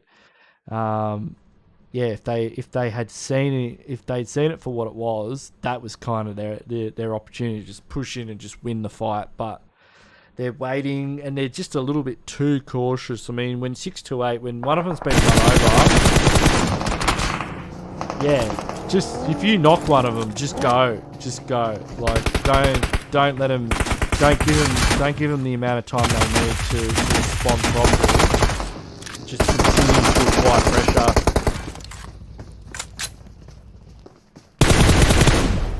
Oh, yeah, they're starting to push in. Resets on the way. Sunan's doing a good job just chunking them down, keeping them low. That means they're going to have to either focus on healing. Nate does come in through the door. That means Sunan's going to have to change rooms. Dayoshi's looking to push in now, get something done as well. Molotov will be employed. That's going to zone them out. That's actually going to force their hand as well, as a fifth takes a knee to the Molotov cocktail, and Sunan's pushing. They're getting it done here. This is not looking great. They've still got a player on the hill. Zone has shifted onto these teams as well. But yeah, 6 to 8 is cleaning up. 33Z still knocked. Sunan is pushing into revive. Alter Ego still have a player up on top of the roof. He's actually now left his position, and yeah, nah, there's no chance that Molotov from Dayoshi's probably gonna seal the deal, and yeah, it does. The winner chicken dinner forecast, it's looking pretty good for 6 to 8, mainly because they have zone. Now XAVIER coming off the back of, you know, the most epic Ridge battle that we missed half of because we were spectating 6 to 8. They're sitting on 16 kills. So they managed to take out STALWART Esports. They took out FENERBAHÇE. They took out Team Secret. They took out every other single team that dared cross their path. And now I think we're looking at either a 4v3 or a good old-fashioned 4v4 with pistols drawn on the south bank of the main island. I think 6 to 8 have the numbers advantage here. Yeah, they definitely do. It's a bloody 4v2. 6 to 8. Sunan's knocked, and and this is what I mean. XAVIER knows. They know they've got an advantage, and they're just throwing caution to the wind, and they're just pushing it. They're pushing the knock. They're going for the run over. It seems to work. Now, I don't know. Is Frankie just going to go for a first here? Watch out, 33Z. Nah. That's a win for 628. The Chinese team, winner of the Peacekeeper Elite League Season 4 and a contender for the top spot in the PUBG Mobile Global Championship. Taking out DXavier. DXavier had a bunch of kills there, but it was not enough to stop the onslaught of 628. They had a total of 10 kills, 1,300 damage. Overall ranking, they're currently in third now. It's a bit of a sneak peek into where we're standing in the overall scheme of things. They got a total of 28 points. That would have been, and that's off the back of, I think they only got about 15 out of this game. So well done to 628. Dayoshi, Sunan, 33Z, and the clutch king himself, Yu Yang. Dayoshi picking up the MVP prize here with 566 damage and 4 kills. About kill contribution of about 40%. So doing some serious heavy lifting. 2 assists, excellent survival time. They all managed to make it to the end of the match. Sunan, he grabbed a couple of kills, big damage numbers as well as the rest of the gang. Look at the damage though from DXavier. 2,600 damage, 16 kills. That's some serious numbers. Now they get 12 points. I think they get more points overall in the match rankings than 628 do. So that's a big game for DXavier. It's going to shoot them up the overall rankings. And yeah, they were just fragging, and they were taking fights. Like, they were taking some serious fights up there on the hilltop. Head to head, they've got double the damage. They've got similar damage received, 6 more kills, 4 more knockouts, slightly less survival time, 3 more points. So yeah, they've got the overall points advantage just based on the fact that they had more kills. So well done to both of these teams. I mean, 628 getting the chicken dinner. DXavier, I think, what does Mustache Dave call it? Chicken nuggets? Getting the chicken nuggets? I don't know. I like chicken nuggets. I like chicken nuggets with a bit of barbecue sauce. And looks like DXavier's managed to pick up a 16-pack chicken nuggets here. Game number 3 on Erangel. So game number 4 is coming up very soon. We're going back to Miramar.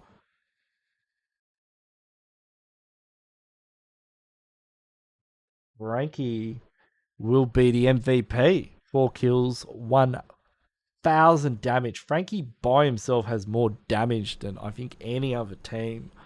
And 6 assists. He's healed himself up a few times.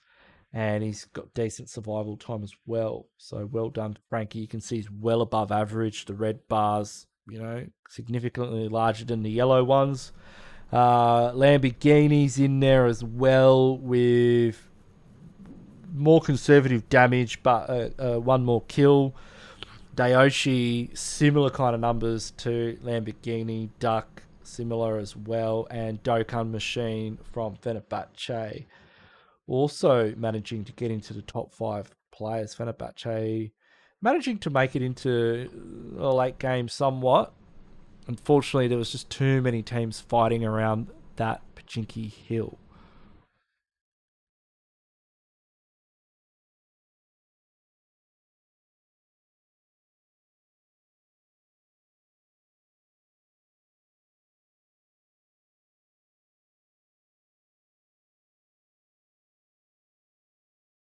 We can see the overall match rankings for this game. We haven't got the overall rankings. We've got the match rankings for the last game. So, yep, the XAVIER'S 28 points, 628, 25 points. Big drop-off for STALWART. They had 13 points, but they have had quite a few. Good outing for Alter Ego. They got 3rd place, only 2 kills. Look at Team Secret below them. 9 kills, no placement points to speak of. And they're still up there with the big placement point carriers. Just, fragging their way up to fifth position in the match rankings. Na'Vi, a little bit more balanced there on the kill to placement point ratio. And not a great game for Nova. Not a great game for Bigetron, Damwong, or Deadeye's guys, and Damwong going out early a couple of times tonight, so it's going to hurt him in the rankings. Furious Gaming as well, coming off the back of a chicken dinner in the last match on Miramar, have gone out quite early here, as did next RUYA and APG. I think APG was second in the last match.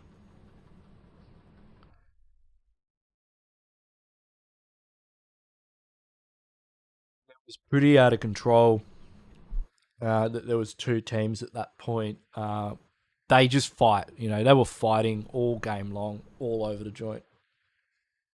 And not a great outing for Bigetron or EVOS.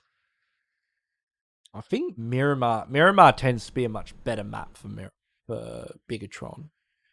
Bigetron do quite well on Miramar.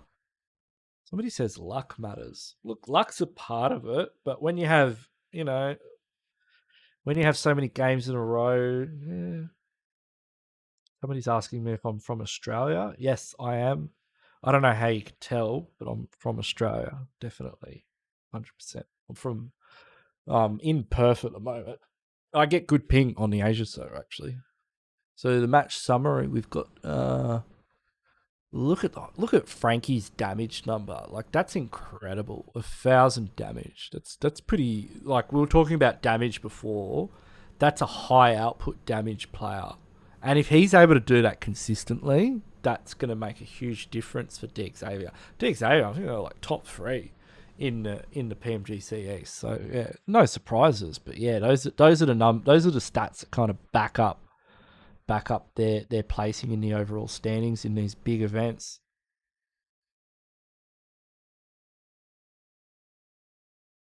Good utility usage as well. I mean, 9 utilities. Is that smokes, or is that going to include... I'll have to ask the production team. But that is it for match number 3. I'll be taking a short break, and we'll be going to match number 4 very shortly. So we'll be going back to Miramar before Sanok. So stay tuned. Thanks everyone for tuning in so far. If you haven't already, please do subscribe to the Esports County Pro channel for more of these scrims. And like to stream if you can. We really do appreciate your showing your appreciation for everything the team does, the amazing level of production, and all the teams that we're able to get in here. No, we're not going on break. We're going on my mug and boss up as well. So how many likes are we at? We're at like 4K likes. Thanks everyone so far who's liked. How many subs are we up to? We've got about 82,000. Thank you everyone so much who subscribed to the Esports Pro County channel. We really do appreciate it, and you showing your support. I do apologize sincerely, from myself and from the production team and the management team of Esports County, that the Indian teams that we did say we're going to play today weren't able to play. But mark my words, they will be here. Not today, but very soon. So stay tuned. We're going to go to a quick break before we head to the next match.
Back, getting ready for game number 4 on Miramar.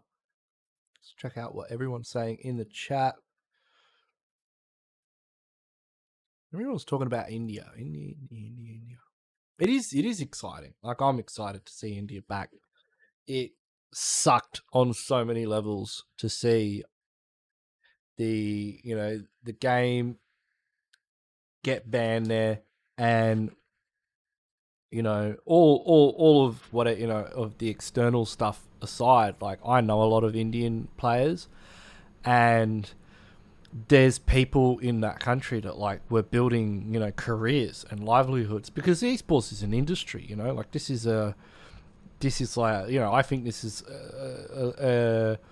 like a sport, right? Like, it's kind of on the same level as other more traditional sports, and there's people that were athletes, right? They trained every day. They were signed to organizations. There were people who would there's people that invested money in organizations. Money is, you can all like, money is important. You can always get it back, but there's people that invested time. There are people who invested a lot of time into this game because they saw it as an opportunity, and it was an opportunity, and it is an opportunity for a lot of people if they've got the right stuff to do well. And to have that taken from them through no fault of their own, it wasn't because they weren't good enough, it wasn't because they didn't train hard enough, it was just some external decision was made and they were not able to do what they wanted. They weren't able to play this game that they trained so hard for, and that sucks.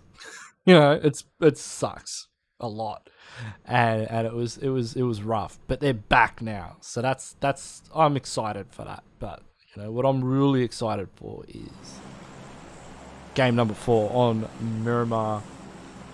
So we head over the desert map. We're going to see our flight path very shortly, ladies and gentlemen. But please do keep it chill in the chat. Like, I'm reading a lot of your messages, and, like, I get it. You've got feelings and you've got opinions, you've got things to say, but just try and be nice to each other. Keep it chill, all right? Just for me, I would very much so appreciate it. You can see as our flight path heads from Ladriela up to Torre Ahumada, Furious Gaming, Valdemar. Now, we've seen Furious Gaming going to Puerto Paraíso, but Puerto Paraíso is, like, if my maths is correct, 1, 2, 3, it's about 3.5 kilometers away from the plane. So yeah, it looks like Valdemar might be their backup, and you see some teams doing that. They'll go for a backup drop, if they're not able to get to their primary drop location. And I like that. I like that strategy. It's something I'm big on, is, play the game, it's like someone was talking about luck. Play the game, play the cards that the game deals you, kind of thing. We can see a couple of teams in Monte Nuevo. That's going to be next RUYA and IHC, because we know IHC land Monte Nuevo. That's their drop spot, right? It's also next RUYA's drop spot. This is I'm all for this. We've got a pretty solid looking fight here, as Icy, Zyol and Alex are very close together, grouped up. Now, Frozen's got a great position. He's got overlook on the situation up there on the hilltop. IHC currently at a man disadvantage. They're down to 3 players. They're grouped up. Kuda's managed to get another knock onto Zyol. That's it. Like, if that wasn't it before, that's it. It's on. Like, it is on right now. They are pushing in. Icy able to mount a good defense. Now, the thing about IHC, and I've learned this the hard way personally, is be careful how you push it, because Icy and GODLIKE are very capable of clutching it up. Alright? GODLIKE is giving us a masterclass right now in just that. Look at him go. Look at him go. Look at Icy. Seriously. This is one of the problems of trying to take on IHC. Just when you think you've got the upper hand, nah. Seriously, you think we've got him? We've got him. Nah. Icy just comes out, wipes 3 people out of your team, sends it back to the lobby. We've got resets happening both sides. It's a 2v2. Frozen's going to pick up Nihat. Icy's going to pick up Xyle. I'll tell you right now, I am spewing that IHC aren't able to play in the Pmgc finals. They're such an amazing team. When they're hot and they're on it, Frozen chucking the machete at them. Good to see a bit of melee in the scrims. We've missed the melee. I must admit it, we've missed the melee. I reckon IHC are going to win this fight, just purely based on the fact that they've done it before. Not against next RUYA, I believe, but certainly against many, many other teams in these situations. And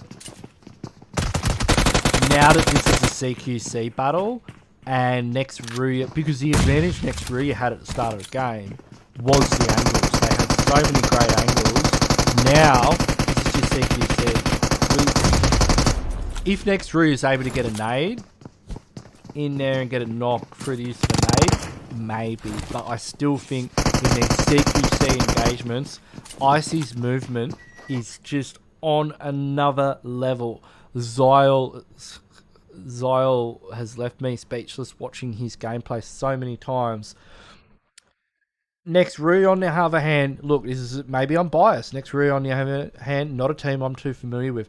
They're slowing it down. You can see that this is a battle of wills right now between these two players, as nobody really wants to make the first move. You can see next RUYA starting to push up. Icy's outside. They don't know where Icy is. Xyle's just hanging out the window saying, "Yeah, Icy, I see what you're up to." They've got no idea where you are. Frozen's isolated. If they push him from upstairs to downstairs, which is exactly how it goes down. It's now 1v1 against Xyle and Nihat, and Xyle just cleans him up. IHC showing us how it's done. Just, puts the rest of the clip into the box and just, that's how these Mongolians play the game. Like their ability in CQC, their movement, like they're like little mountain goats. The way they're able to find little ledges. The amount of ledges I've found on buildings that I didn't know existed, because I've watched players like GODLIKE, Icy and Xyle and Action Top, Pika and Scry. Like, I do stuff in classics with my mates, and they're like, "How'd you get up there?" And I'm like, "Man, I learned that off STALWART or IHC," because they're just always they've just got this amazing kind of mechanical knowledge of the game. But like STALWART, they land in a place like San Martin, where they're getting punished by APG. I mean, it's the pan. Not the pan. Oh, Peak is having flashbacks. He's having flashbacks. He's like, not the pan. Anything but the pan. Could you imagine? It's all, I mean, I'm sure, I don't know. I don't know how they feel about it, but Scry's angry. Don't pan my buddy. It's great to see Scry and Pika really coming to their own. I mean, Top and Action were kind of the heavy-hitting fraggers of STALWART Esports.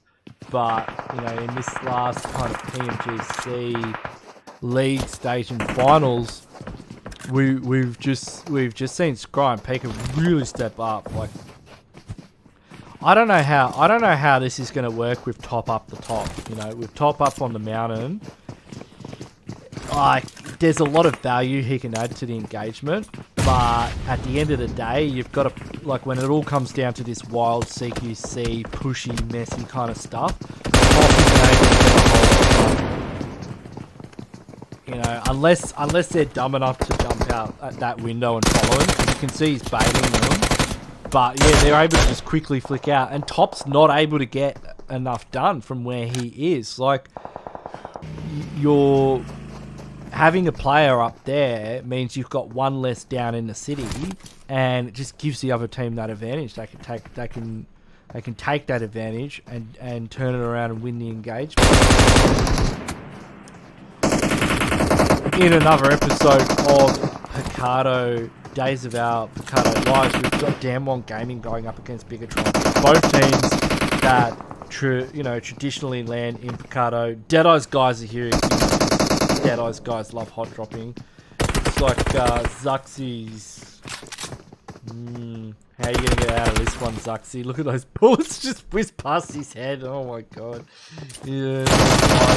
And, oh, he's able to take out Forrest. I don't know why Forrest pushed out there by himself. If he went out there with another player while Zuxy was on the reload, they probably could have got it done. I don't know. Like, yeah.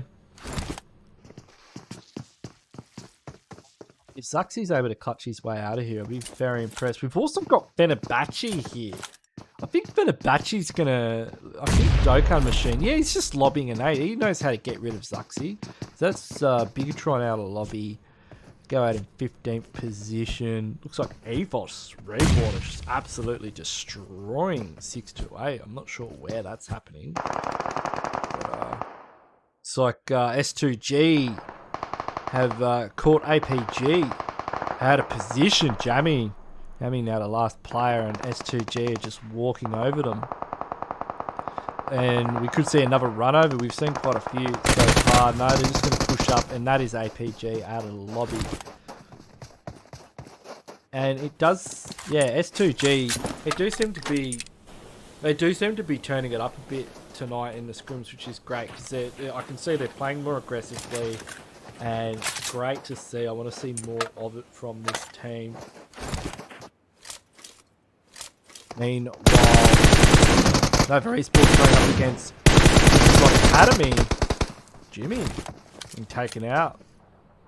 That's Nova Esports done and dusted out of the lobby in 13th position. This Academy team is definitely, I mean, if this is... Yeah, this could be like the new Bigetron. I mean, I hate to see the old Bigetron go, but like... They just don't, yeah, I don't know, like, I don't know what it is. I know a few of their players are retiring, and maybe they just, they just don't have the same passion for the game that they once did. But it's great to see this Bigetron Academy team, they're playing against the, literally the reigning world championships, coming out on top in these engagements. That was great. You can see Circle is centered kind of around in the Picado Valley, as I like to call it. And that is like the Picado Valley is a death trap. Like it is brutal. And there's quite a few ridges and covers. There's lots of compounds, but it's just so many teams getting caught out on rotation. Like if you don't there early, it's rough. And if you get caught, if you get stuck fighting in Picado for too long, like Damwon Gaming and FENERBAHCE, other teams are going to come out. I think... Oh, Dokkan Machine went for the pan there. So the pan is in the house, ladies and gentlemen. We've seen our first pan kill of the night. Going out to FENERBAHCE. Good stuff, Dokkan Machine.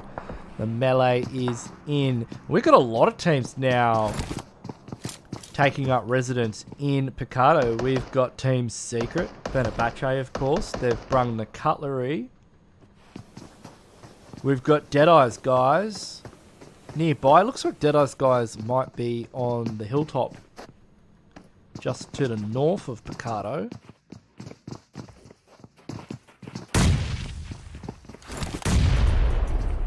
There's a lot of grenades. I love it when players push up that kind of... Look at that.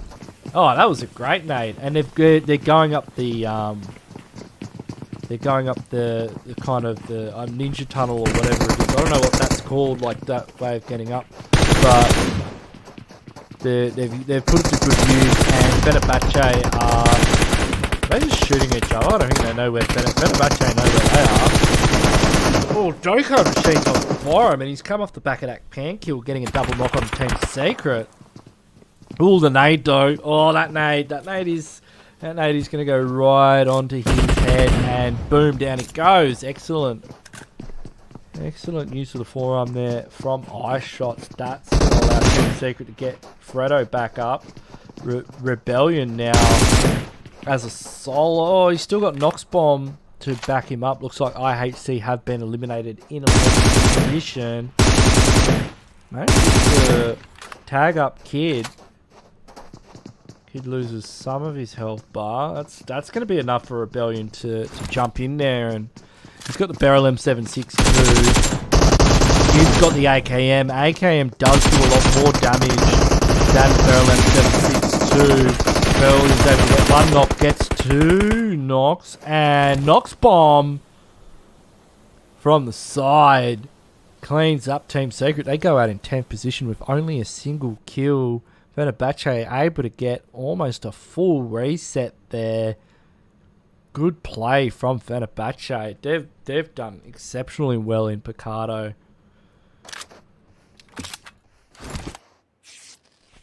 Great pan kill too. Gotta love the pan. Fry him up. As Genfos is about to run head on into Frankie 007 from XAVIER.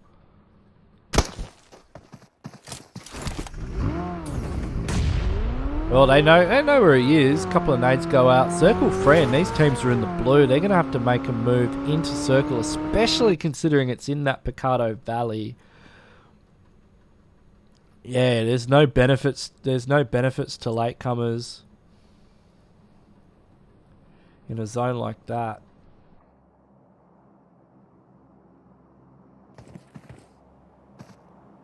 Oh, you can, yeah, you can speak any language you want in the chat. No problemo. It's all gravy. Don't worry about what language you speak in the chat, as long as it is the language of love and positivity. Oh, stop it. I can't help it.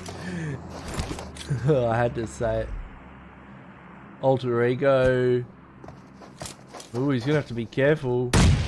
So he tags him up, down a half HP. I don't know if Redfaces realises there's a player there. He's probably just guessing. And it's getting very up close and personal with Alter Ego. Spots him out now. He's just going to pop that vision from Micro Uzi. That's an easy takedown there. Micro Uzi perfectly suited to the situation. Love the quick switch straight to the M416X optical magnification.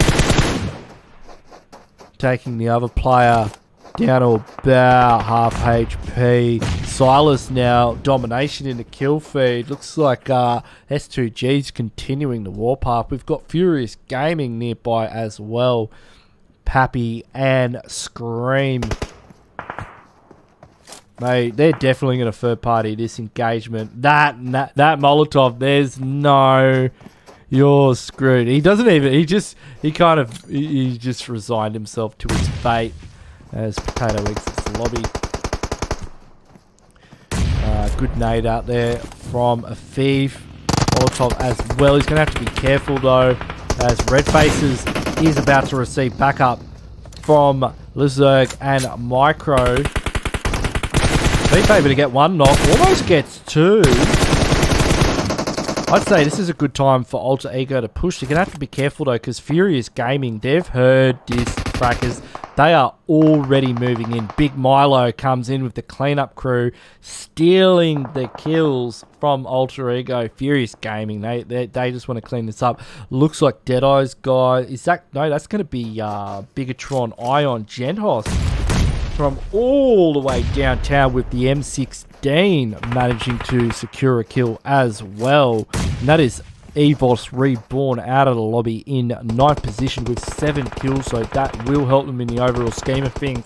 And Lamborghini from XAVIER has arrived. Pappy takes a knee. The flush will come through. It's inevitable. Meanwhile, Na'Vi going for the high ground position. They've lost Tixie early on, but they've still got Kitsune, Neko, and Matic. They've spotted out S2G rivals from the Pmgc West Division. 2 Titans from the Western Hemisphere. Now currently in the East, on the Asia server. XAVIER pushing in. It's just Lamborghini and Frankie. Oh, that smoke went a bit wild. Nade. I don't know what that nade's going to do. Probably just trying to zone them out.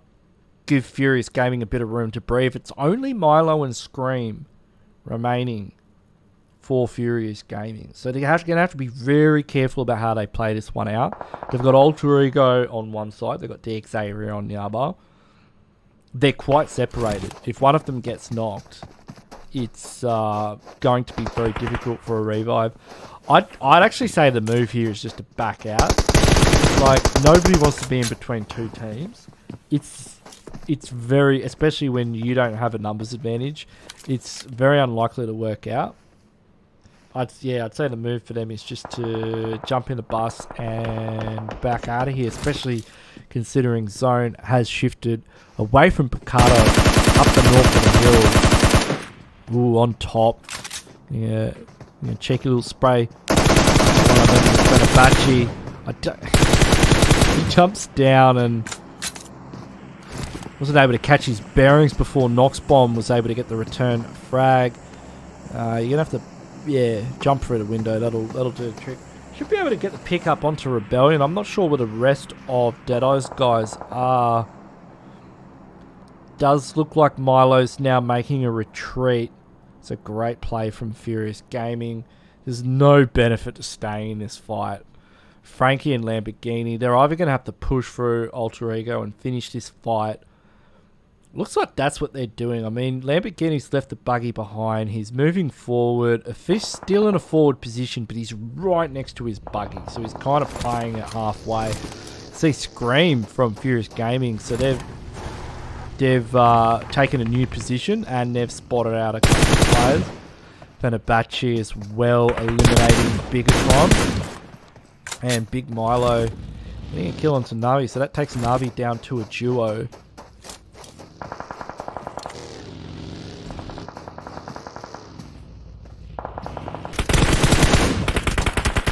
Alter Ego are just getting caught by so many teams.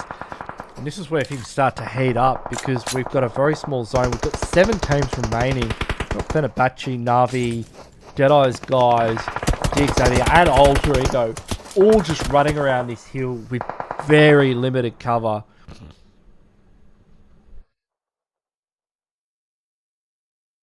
Deadeye's guys very separated as well. Icy Captain from Deadeye's guys, he's just trying to zone out Fenerbahçe. S2G with a great position on the high ground. I'm hoping to see it. I think S2G, I think they can take this one out. That's what I'm hoping. That's my prediction at this stage. And I think we're going to see zone shift up to the north and keep continuing its path up the hill. They've still got to worry about Navi and Fenerbahçe though.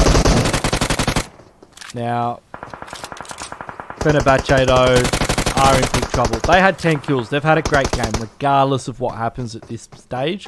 With 10 kills so far, no matter what happens, they've still managed to get a significant amount of points. Look at the amount of pressure Nox bomb. So Icy's not even going to peek. He's got an overlook position and he's not even going to peek. And Noxbomb was able to do that in open as well. And he's sending a few nades in there too, just to rub it in. Meanwhile, Lamborghini, Mono up against Renal and Renal Rex 5X. Comes off second best. That is Alter Ego out of the lobby in 7th position. And we're down to 6 teams. Noxbomb's going to have to be careful here. There's a lot of people with angles on him. Lamborghini stopping out. Fenerbahçe leave the lobby. And this is got to be S2G's game to win at this stage. They've got circle. They've got high ground. The only problem is Furious Gaming, Navi. Navi could cause problems for them. They're gonna have to be careful about some of these angles, especially for Kelsey and Silas. If Icy Captain or Kitsune is able to find enough pixels to get a lock onto a helmet, they're in trouble. Lamborghini as well. Like that nade. That's going to take him low enough. He should push on to that. But this is the thing. They don't know when the nades land. They're not able to tell how much damage the nade did. And he wouldn't know that that nade was an absolute clacker. And Icy Captain was about, you know, he had about 9 or 8 hit points left. But Kelsey's in the bus now. You can see Furious Gaming's made contact with... yeah, that's going to be XAVIER out of the lobby, I believe. So we're down to our final 4 teams. Got a couple of solos. Oh, Kitsune. Kitsune's going for the spray there. That was a wild move. That was crazy. I don't know. Kitsune now should be able to heal up. But yeah, I don't know. Silent, like, the thing with S2G is they're about to get engaged by Na'Vi, Furious Gaming, and Deadeye's guys, all at the same time from different angles. Can they do it? Can they execute on this? Because you can see Circle's pushing them in. They're in a wide spread. They can't afford a knock. They cannot afford a knock. You can see Kelsey's health bar quite low at the moment. I mean, if a single player gets knocked, that means it's even Stevens for Furious Gaming. And this nade from Milo. Oh, that nade looked good. Deadeye's guys have been eliminated. But they're going to have to be careful. I mean, some of these angles, I think Milo may even be able to spot out Steven.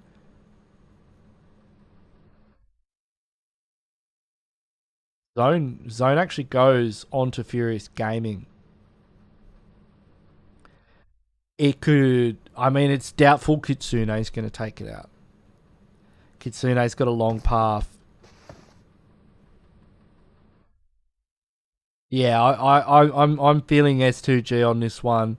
Like, they've got the forecast, but the thing is, there's that factor of Kitsune's got a Groza. Kitsune pushes Steven from behind. Silas and Kelsey have to deal with Kitsune.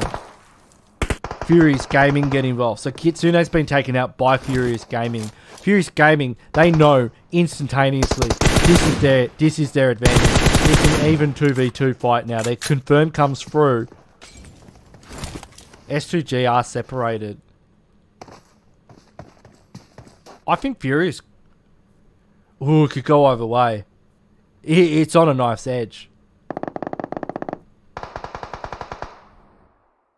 Steven's got a nice position to stop them popping the ridge. Like, if they pop the ridge to try and overpeak Kelsey, Steven's going to be able to punish them for it. But both Milo and Scream are in range of being able to take out Kelsey with a nade. If Kelsey should be pushing around this side. I like this. If Kelsey's able to push them, bait them out for an overpeak, try and put a bit of damage into them with the MG3, just takes chicken dinner. That was an excellent win condition for S2G. We wanted them to do it, and they bloody well did it. Well done to S2G, the team from Turkey, one of the top contenders coming out of the Pmgc West Division, getting the winner chicken dinner for game number 4 on Miramar. 11 kills in the bag. 1700 damage. And their overall points are 34. I don't think that's going to be in their match rankings, but good to see. We haven't seen the overall rankings. I guess it's Scrims. But Silas got...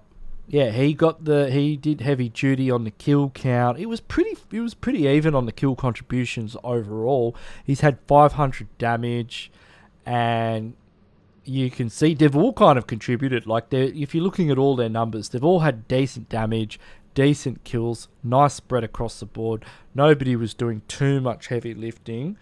Not the highest number of damage we've seen, but pretty good, and with a chicken dinner to boot. I mean, you can't complain.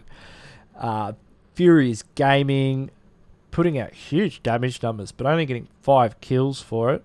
FENERBAHÇE 10 kills with 1400 damage, so that's a great game for Fenerbahçe. That's gonna shoot them up.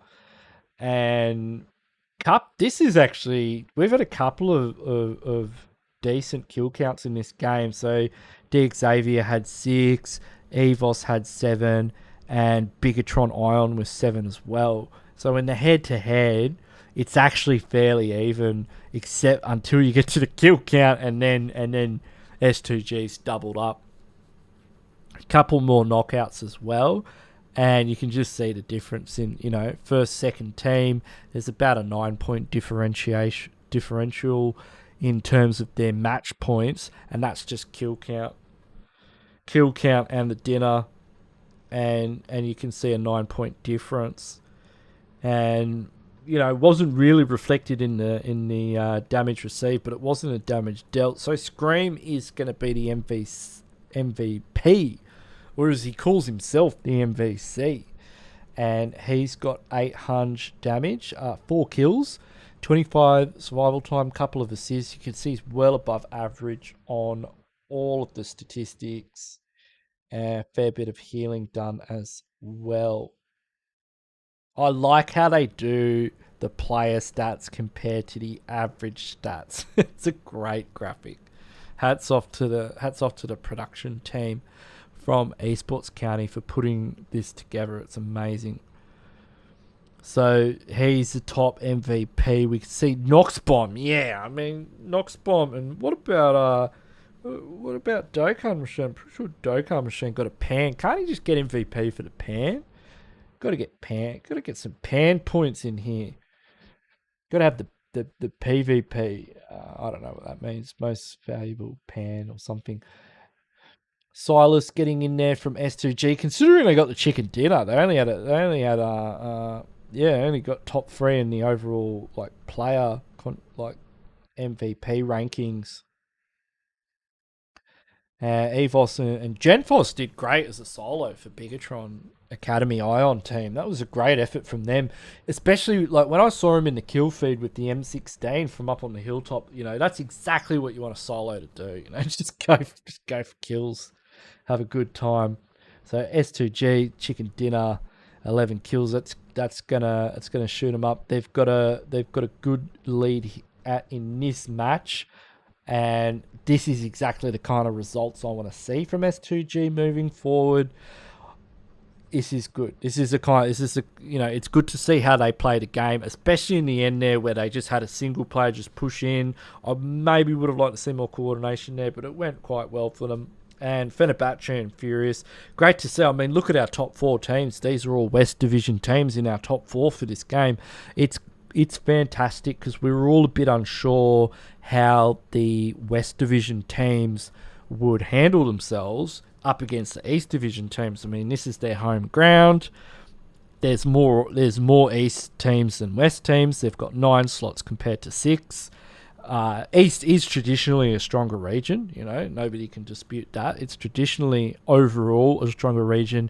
But then you do have teams like A7, Footballers, who aren't around anymore, though some of their players are still, and Navi as well, who are quite strong coming out of West. So it's not like it's a total landslide with the East teams. There's definitely a few West teams that can show them what for, and we just saw that in game number 4 on Miramar.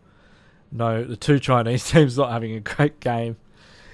And yeah, it's great to see these teams, the reigning world champion and the PEL season 4 champion in these scrims. Like, these guys have been backing up day after day. I mean, this is their job. Like, this is like more than a 9 to 5. This is like they're like a farmer. You know, they get up at the crack of dawn, and then they go to bed until, I'm in the same time zone as China, so they don't go to bed until like 2 in the morning.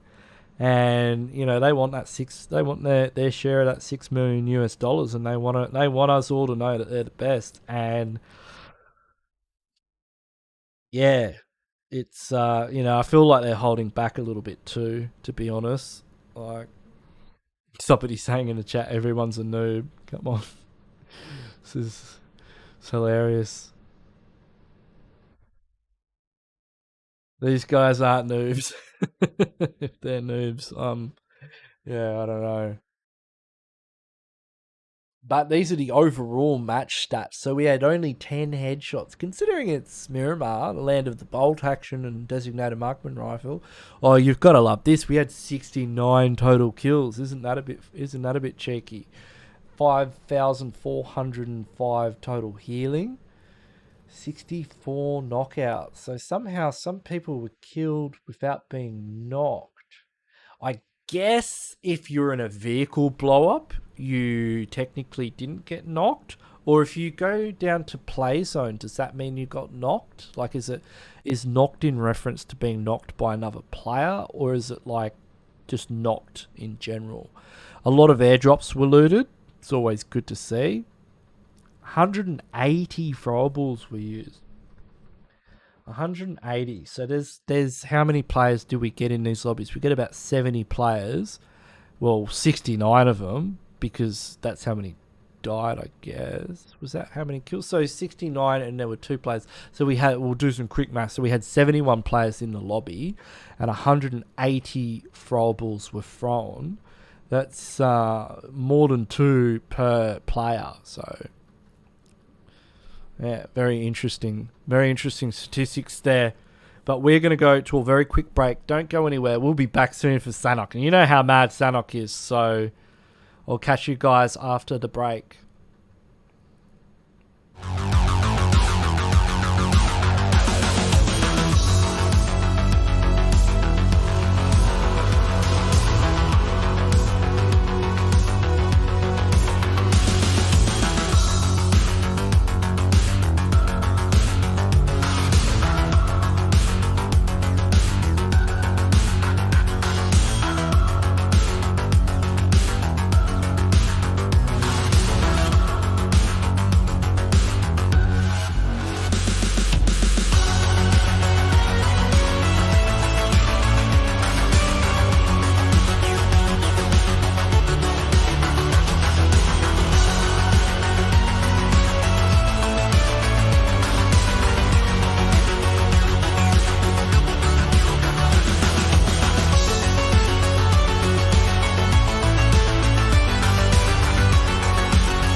Right, we are back. All right, strap yourselves in, ladies and gentlemen.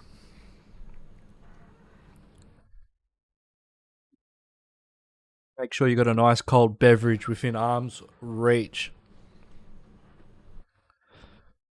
because we're about to go to Sanok. And if this is your first time, hold on, because it's going to get wild. When you see teams of this caliber, and quite a few of them, in boot camp, possibly Ruins. Where do you think we'll spectate today? Ruins or boot camp? Who knows? Because I'm not in control, so we could be going anywhere. I kind of want to see some Ruins. Would be cool, because we've seen a lot of boot camp lately. I mean, kind of can't get enough of it, but you're in for a treat, because this is going to be like the sweatiest hot drop you've ever seen since yesterday and tomorrow, because we do this every day pretty much. So yeah, if you can, make sure you do subscribe to the Esports County channel for more of this content. Esports County Pro Scrims. There's other great scrims and tournaments as well on this channel. If you want to support me, you know where to find me. I'm on the tube. But definitely if you can, if you haven't already, subscribe to the Esports Accounting Pro channel. And if you want to get notified of when they do go live, make sure you hit that notification bell, set the notifications to all, so you just get that pop up telling you that, you know, the sweats are in the lobby. And yeah, we've cracked 80,000 subs tonight, which is huge. Thanks everyone for that. That's awesome. Really appreciative of that. And on the English stream, we've got about 4K likes. I haven't checked the Hindi one in a minute. I should go check the Hindi one. Where's the Hindi one at? It's got a whole bunch too. It's got like 16K likes. They like me more. They like them more than not me. They like them more than me. Oh well.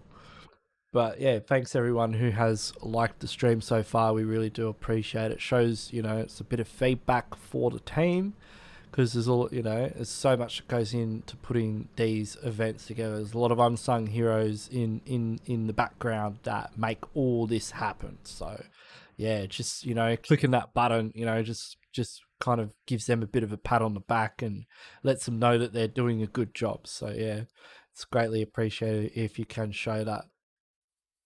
But yeah, we'll be dropping into Sanhok any minute now. Like the game's already started. I can see the codes and everything. I've got secret squirrel access to all the background stuff that goes on, so I know that the lobby's already kicked off, and we're running on like some kind of extreme stream delay. And yeah, it started a while back. So yeah, we're running on a mad stream delay, and I'm streaming live to you. So like if you type something in the chat, you know, like I can read it straight away because I'm not running the stream. So yeah, we're kicking it off Sanhok very, very, very shortly. I'll just have a look at what everyone is saying in the chat. A lot of love for India. Somebody says I'm funny. Thank you, Path. I am funny. I make myself laugh. I don't know about other people. Chinese teams, no. Oh mate, don't bet on horses. Don't go down to the horse track or the greyhound track, mate. You'll come back shirtless. You think they're noobs? Jeez. Oh mate, don't walk into a casino. You're gonna have a bad time. They're pretty good at the game, but no, there is no delay. And apologies once again about the Indian teams not being present tonight. Honestly, like we try as hard as we can. Sometimes it happens and it looks good, right? We had a pretty good run last time, but yeah, tonight wasn't so. But maybe tomorrow it will be, and definitely after that it will happen in the very near future. But it is time. It is time, ladies and gentlemen, for Sanhok. You know the deal. Most of these players are going to head to 3 places: Boot Camp, Painan. Most of them are going to go to those 2 places, and Ruins. Actually, Bigetron and Nova. Could we see Bigetron and Nova in Painan, perhaps? That would be interesting. Well, we've always got Boot Camp.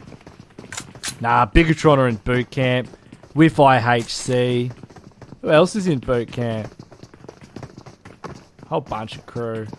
Looks like the Bigetron boys are downstairs.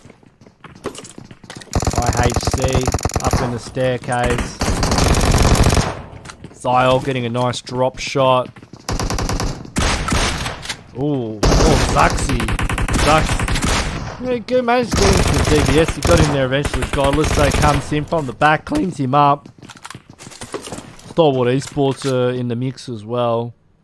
I'm having flashbacks, ladies and gentlemen. I don't know. I've actually dropped Boot Camp with IHC, and I got a couple of knocks, and then Zyle just, he had a shotgun and 1v4'd my entire team, and yeah, they're pretty good. I'd love to see him go up against Stalwart Esports though. Yeah, I mean this is going to be a fantastic edition of the Bootcamp Classics, and we've also got Bigetron joining us as well this time, which is just, you know, I mean Liquid's the last one left, but you know Liquid's definitely going to add a bit of spice to the mix.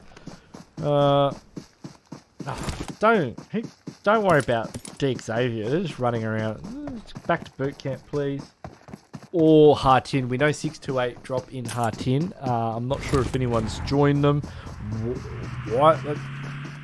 We've got Nova Esports fighting Damwon Gaming at Ruins, possibly.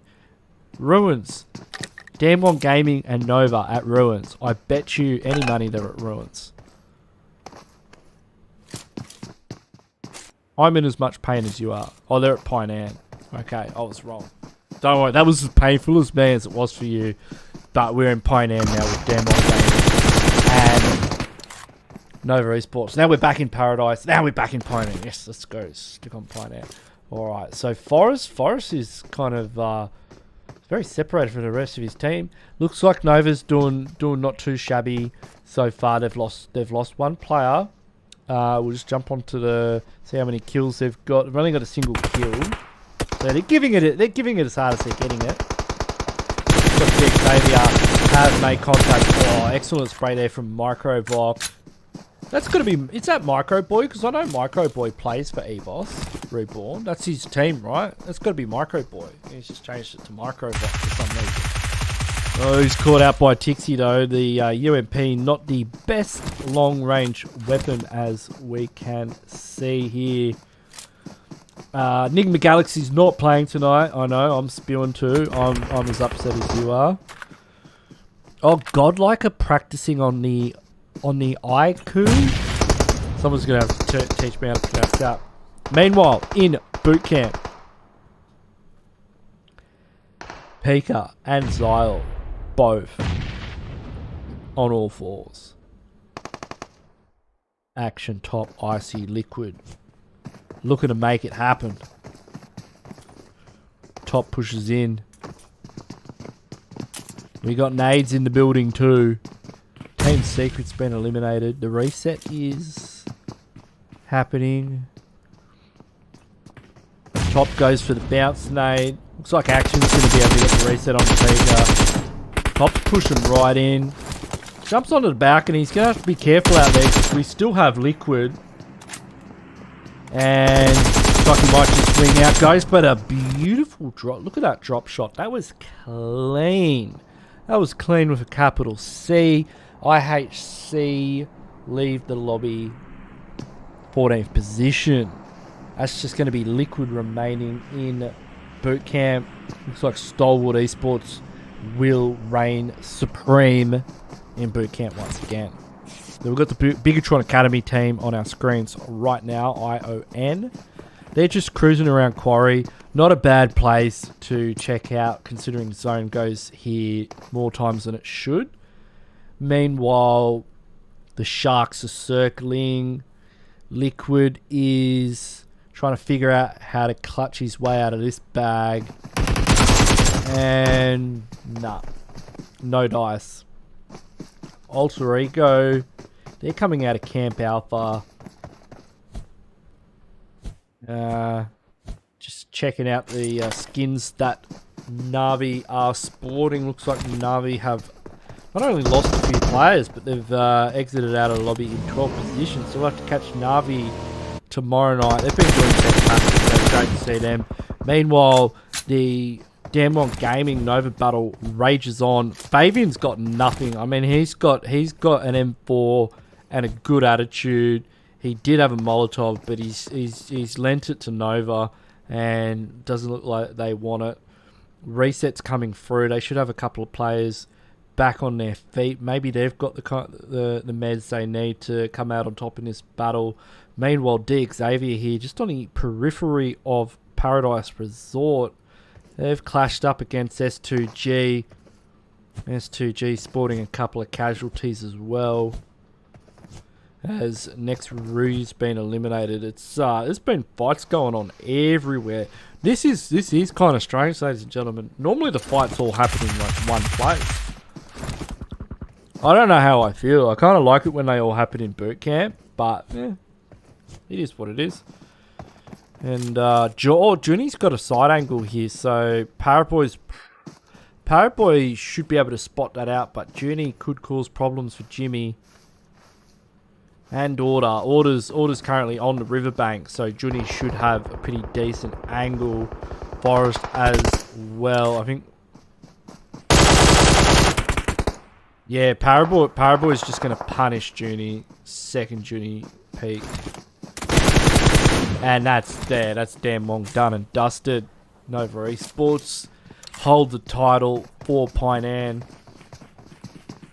Somebody confirmed that is Micro Boy. I thought so. I had an inkling. Thank you for the confirmation there, Para. Really do appreciate it. Oh, looks like the academy. Oh, he's able to get this flick. Whoa, that was so close. I mean, Pappy's missing a health bar right now. He's got it back. He's found it. Must have been somewhere under the couch, but it was missing there for a minute. That would have been disgusting if he hit that spray and got that knock. Oh my god, that would have been the spray of the century. What a flick! Pretty good flick though. Like still didn't win the trade. Not bad flick. And Misery. Oh mate, just went a little bit too high there. We've got FENERBAHÇE as well in the backdrop of this situation, so they could start getting involved very shortly. They can certainly hear some of the gunfire that is raining out from Puppy plus Misery, so they'll be aware of the positioning of some of these players. You can see Antidotes now going for a spray. Mate, Phages just flicked onto him. That's Furious Gaming. I thought it was FENERBAHÇE, but that's Furious Gaming out of the lobby, so that was a nice flick as well. FENERBAHÇE leaving the lobby also, so both of these teams taking the knee. No idea what Action's doing, although I know that STALWART Esports they do spray a bit. Sometimes I feel like it's to get the attention of the spectator. Like, I don't know, that's a theory that I've got, because when you are spectating, you can see who's shooting, and sometimes I feel like they just want us to watch them. Oh, somebody said that Godlike are practicing with a different phone. It's interesting. So that'll be the phone that's in the tournament.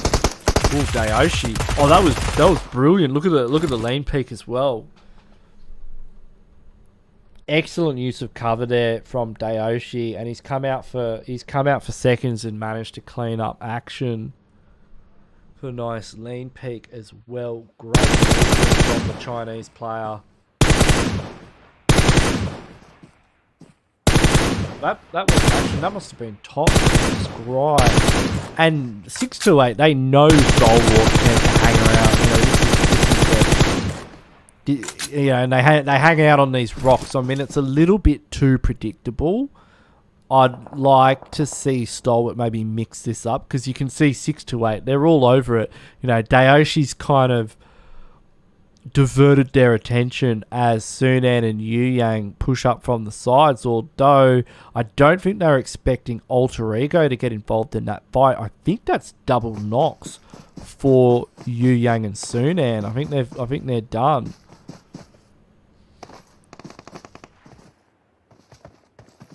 Uh, 33Z goes down as well. This is actually this is turned for the worse for 628, as Dayoshi's on revive duties for Jars pushing up.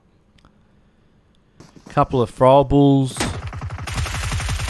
Oh, Dayoshi getting tagged up there, and he would have seen those hit points, and that's like a red flag to a bull when you know you've just knocked a player. You know they've got to be low. 33Z though, able to reverse the pressure. Dayoshi cleans up, gets the flush. 4 on the board so far, 4-6 to 8, but they have taken some casualties earlier on.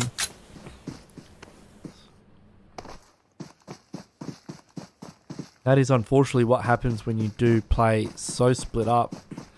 So Nova are aware that there's snakes in this area. Not aware enough, although Order did manage to clean up, so they were working as a duo there. Jimmy did get knocked. Someone said the stream's boring to watch. Look at Sandhawk. I mean, if they were all in boot camp, yeah, we'd all be having a great time. But unfortunately, everyone decided to land somewhere else. So we're making the best of it, alright? I can't control what they do. It is what it is. It's BIGETRON Academy going up against S2G. Ooh. It was a nice nade from Silas. Just going to take BIGETRON Academy right out of the lobby. They had 12 kills in this game, though, so they've performed admirably well. And overall tonight, I have to say, that's probably been one of the highlights for me tonight, is seeing BIGETRON Academy. This Ion BIGETRON team. They've just been amazing. As, looks like Nova 628 and STALWART Esports. We're all about to have a bit of a scuffle here in the valley. This will be good viewing. Dayoshi. That's the first knock at the engagement. Order takes the knee.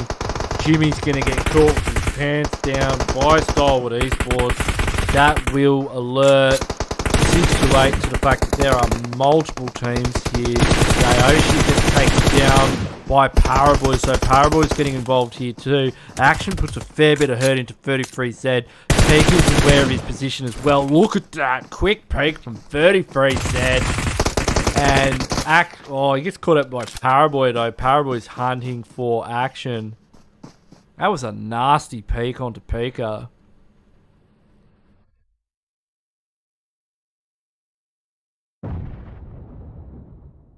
Paraboy tries to remove Action from the situation with a nade. He's going to push up and go for the confirm onto Pika. Silas Paul from S2G still in the fight. He could third party this. I mean, he's got to hear all this ruckus. And S2G with still a couple of players. They're looking to get involved. Silas Paul takes Action out of the picture and will push up. It's now a 2v1 against Paraboy. Paraboy doing his best impersonation of a front lawn. Silas mowing the grass. Oh, there's a buggy in play from Kelsey.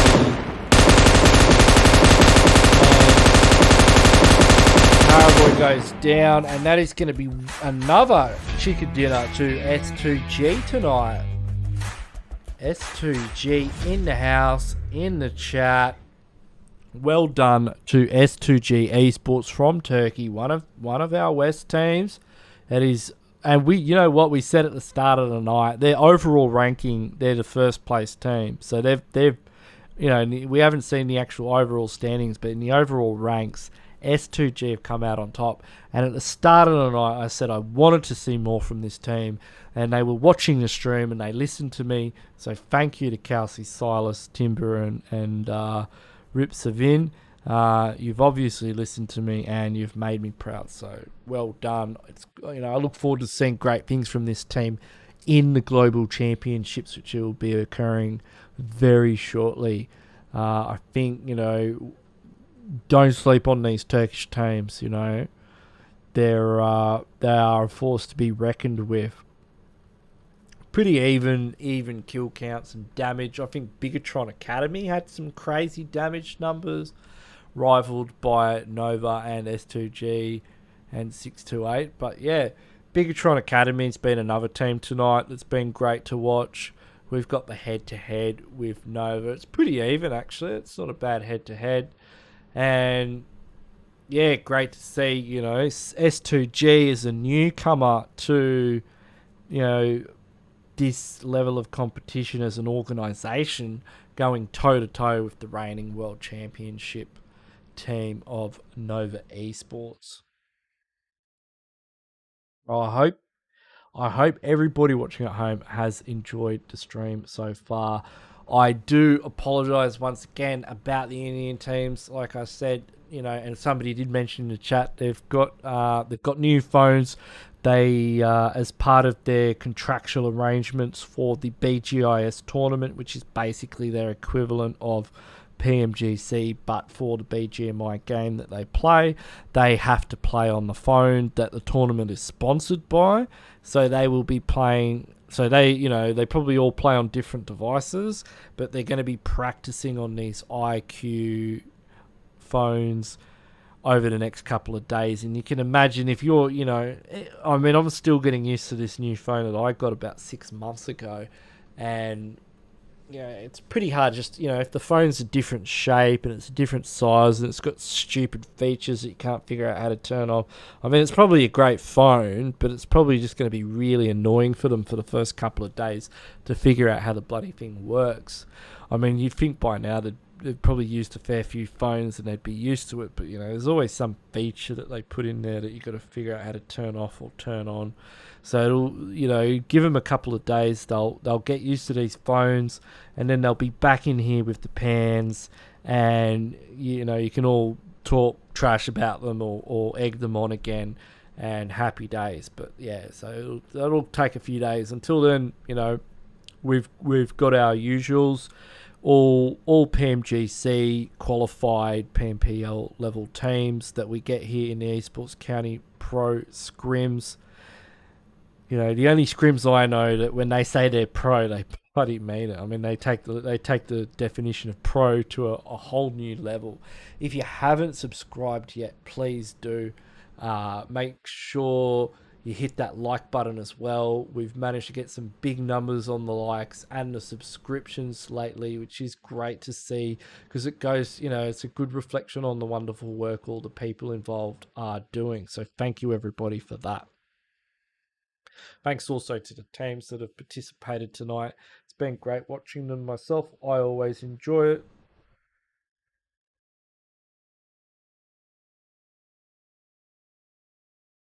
I mean, I don't know about you, but I'm looking forward to A7. I can't wait to see A7 in here. It's kind of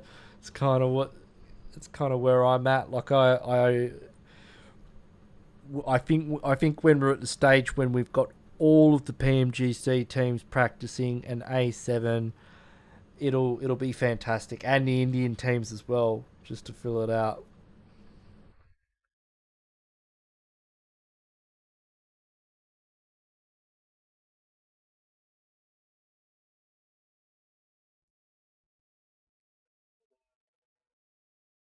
BTR Academy is a fantastic team.